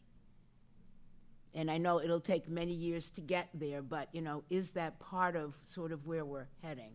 So that I can understand that I may be in this school now, but if my school gets absorbed or opportunity to move into something else, it's going to give me access to a band, to chorus, to football, to whatever, because that's our other part of the guarantee.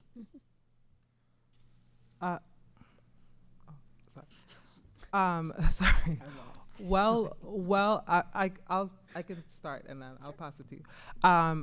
Well-resourced high schools, I think it's all of our long-term goal, right? In order for students to get access to that high-quality seats and experience in our high schools.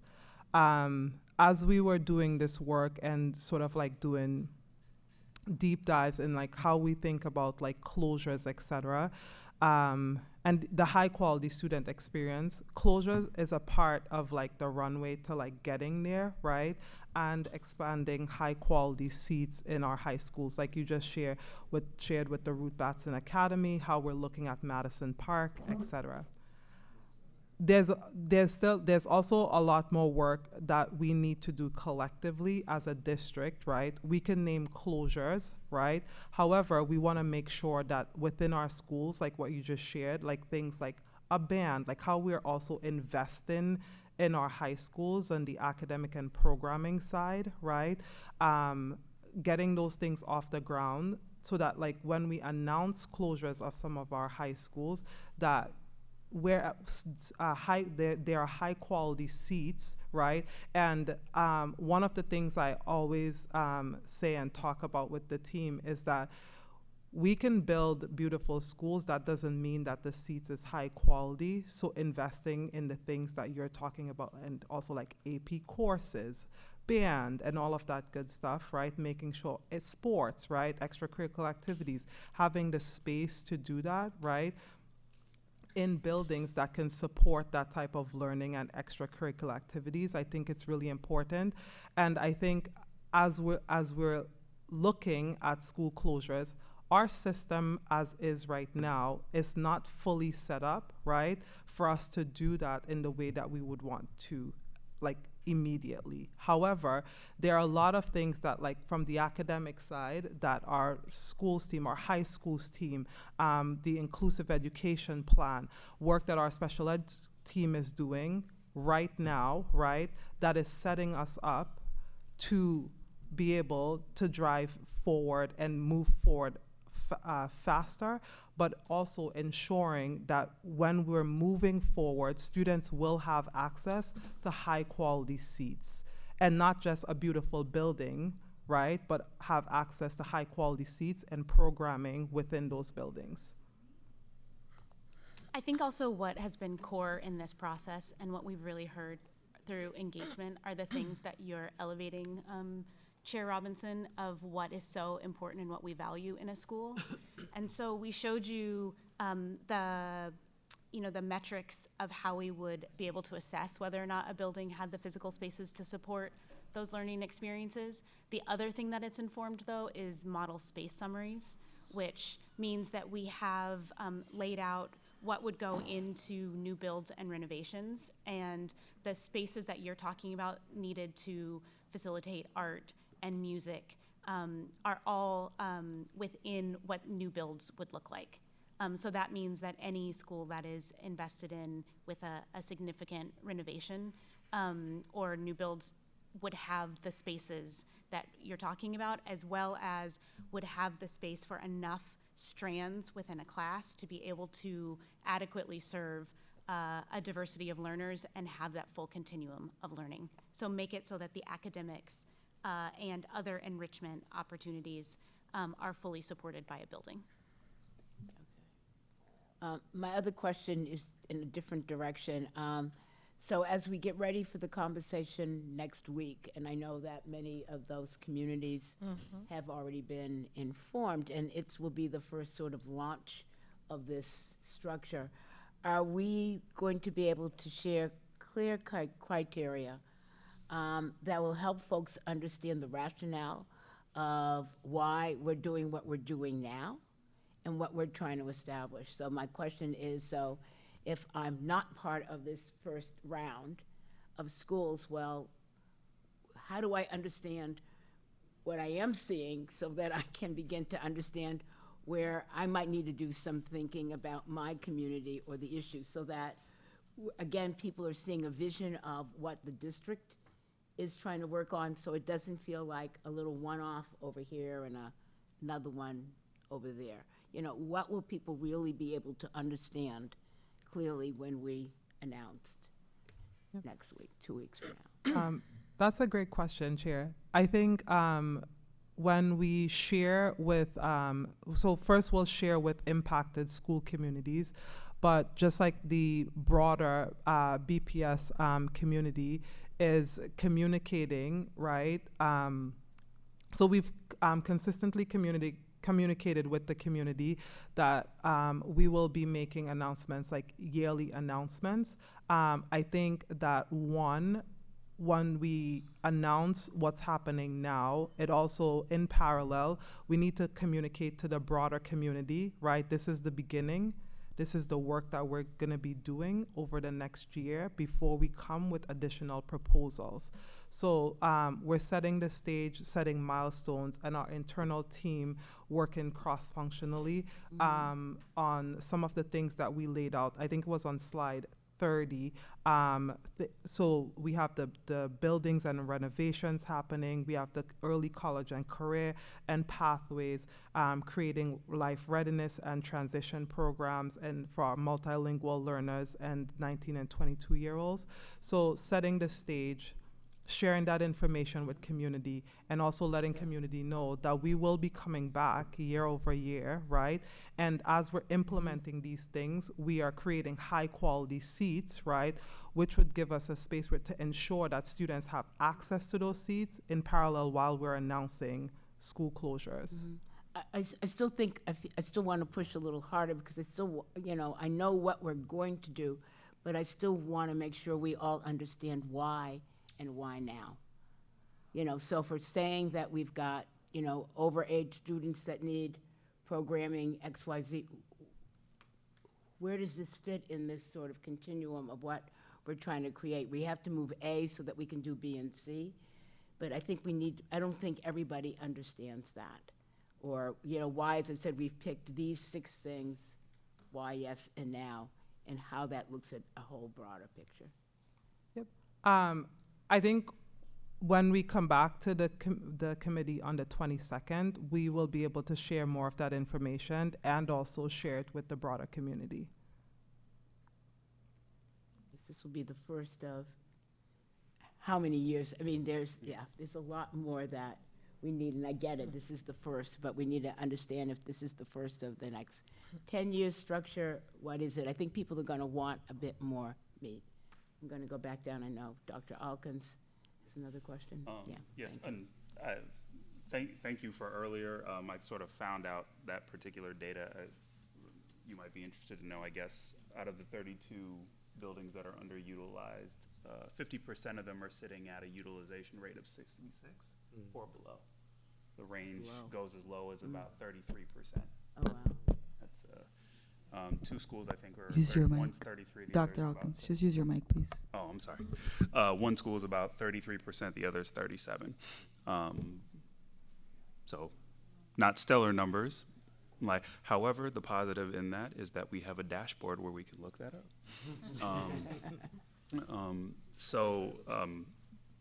and Chair Robinson, I think I echo those sentiments. I think part of the conversation in terms of setting up the tone for it is, in some senses, it's everyone's job, but I also sort of foresee that as our job as the committee. So for us being a part of that messaging too, to really lay out what that 10-year plan is, and focusing on some of Boston's most vulnerable populations is like, this is why we're doing that. In order to do that, we're starting a regimented process for this. So I would enter those thoughts as if there's any way that we can sort of add to the messaging that contributes to that. I think it would be beneficial. A couple of my questions are around just what's the communication that we are doing also between the capital planning, but also like the programming side of this. So as the current projects that are underway, how are we communicating with also Office of Human Capital, like, so that, because I imagine they're also working on a timeline that's in parallel with you all to think about how you're creating the staffing model for these new programs that are supposed to come online.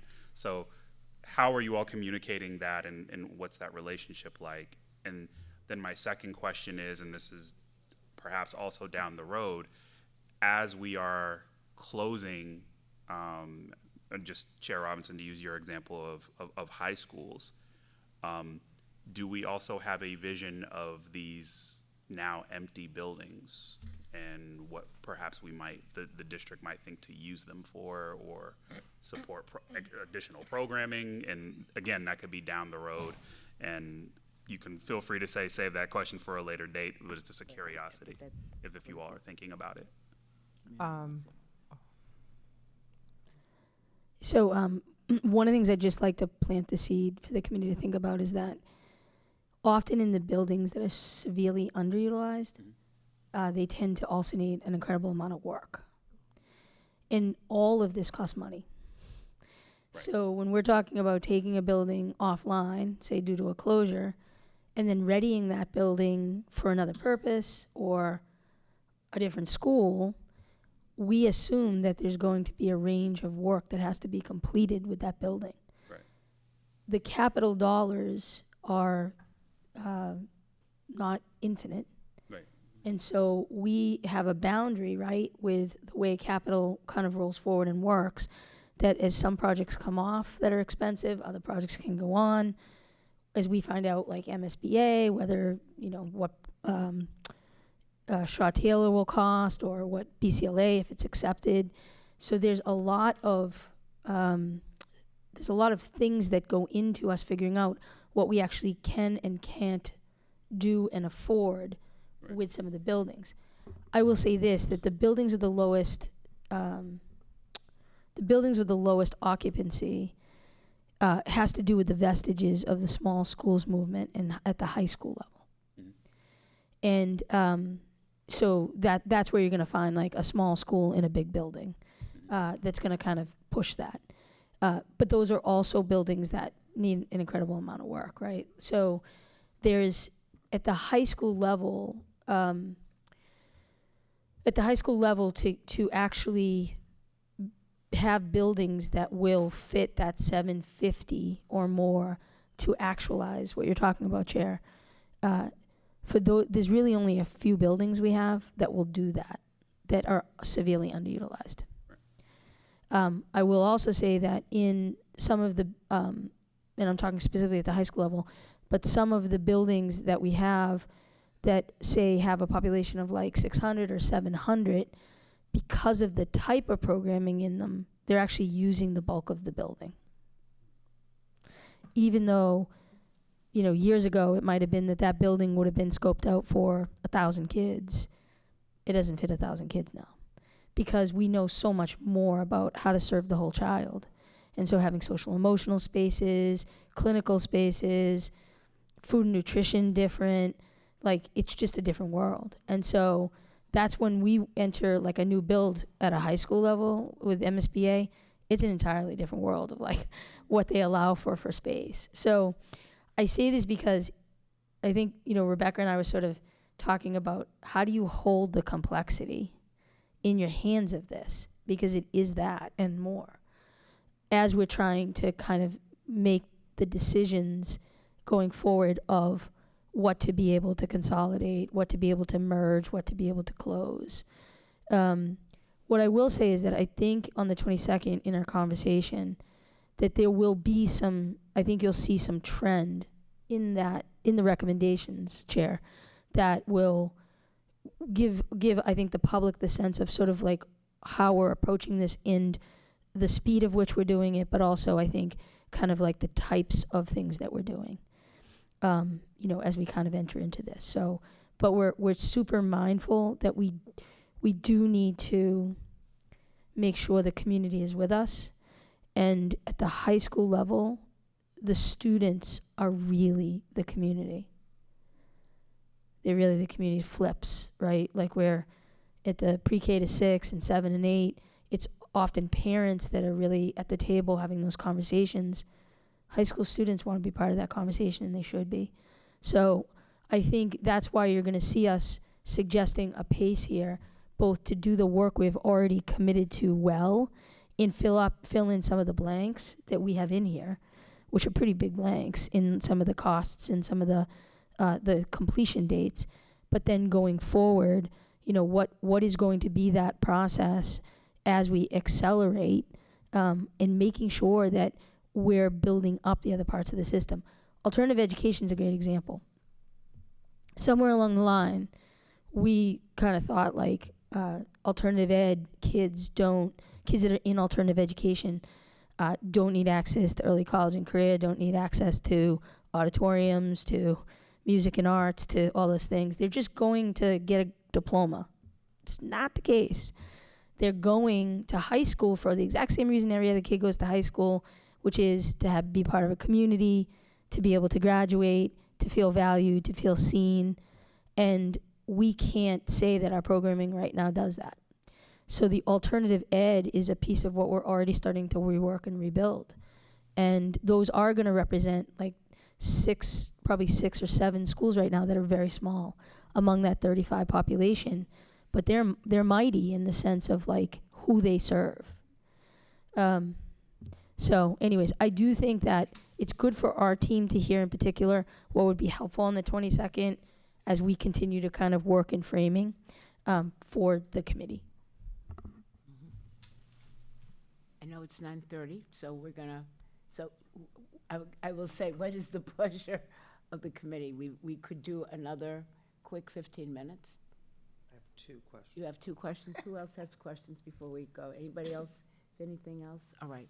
You will do your 2 questions, and then we will try to. I appreciate it. Thank you. I think as we're thinking about, and maybe this is for the 22nd too, some of the conversations,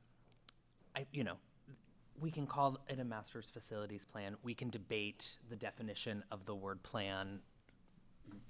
For me, it doesn't feel like a plan, right? Like I don't know, if like my contractor came to me and didn't tell me how much something cost and what it's going to look like day over day, I would be like, we don't really have a plan. So I'm struggling with that part of this. I'm also struggling that I have said on this body, like I can't keep voting for mergers and consolidations without some intel into what the future of the system is, mostly because I've seen other districts do what we have the possibility of doing, which is close a school, merge a school, and then send a kid to another school, and then 2 years later announce that school is closing or merging. And you can have, there's an incredible RAND study about what happened in New York, right? Like you can have a kid move through multiple school closures when the system doesn't tell them what the plan is for the system. And so I guess for me on the 22nd, like I do need something more, and I think it's to the chair's point of like, we've got to understand the criteria, but not in like this like Harvard grad school kind of way. Like literally, what is the criteria of how we're making the decision? And then it goes back to like less about buildings for me. It's like, this is how many seats we need.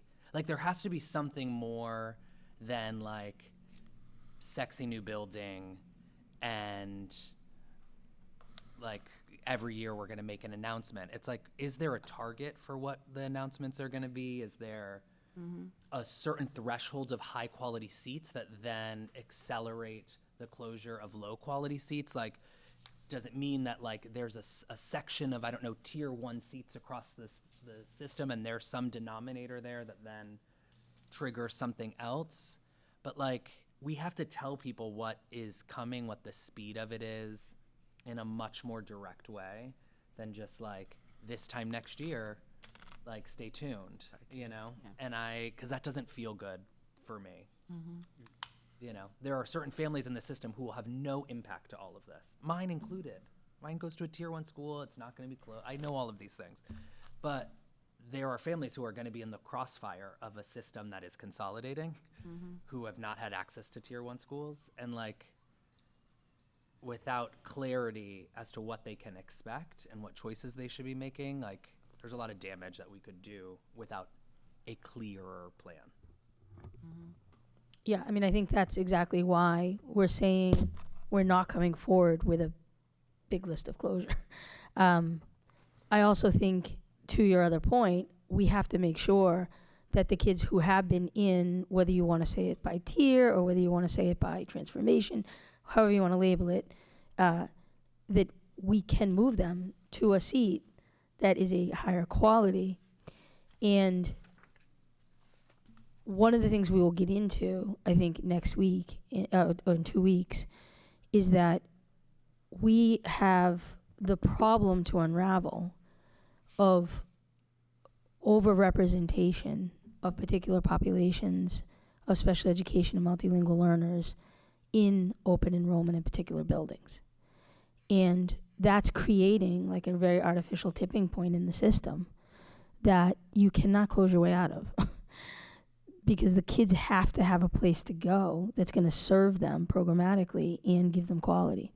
So that is why, in many ways, we have to adjust from an ecosystem standpoint. We have to start building up the floor, right, which is the work we're doing with the Tier 1 instruction, the equitable literacy, the inclusive ed coming into it, and then at different grade levels, it's other things that need to be added into that, like a robust alternative education system, you know, a early college and career system that works across all of the schools that we have, not in pockets, and then specialized programming, which we will talk about on the 22nd, but we're going to be moving in a direction of creating a few new things that will help for our special education and multilingual learners, particularly our overage. So I think that's why when we think about kind of the tool belt of how to ensure we have high quality seats for all kids, mergers, closures, consolidations are one component. They're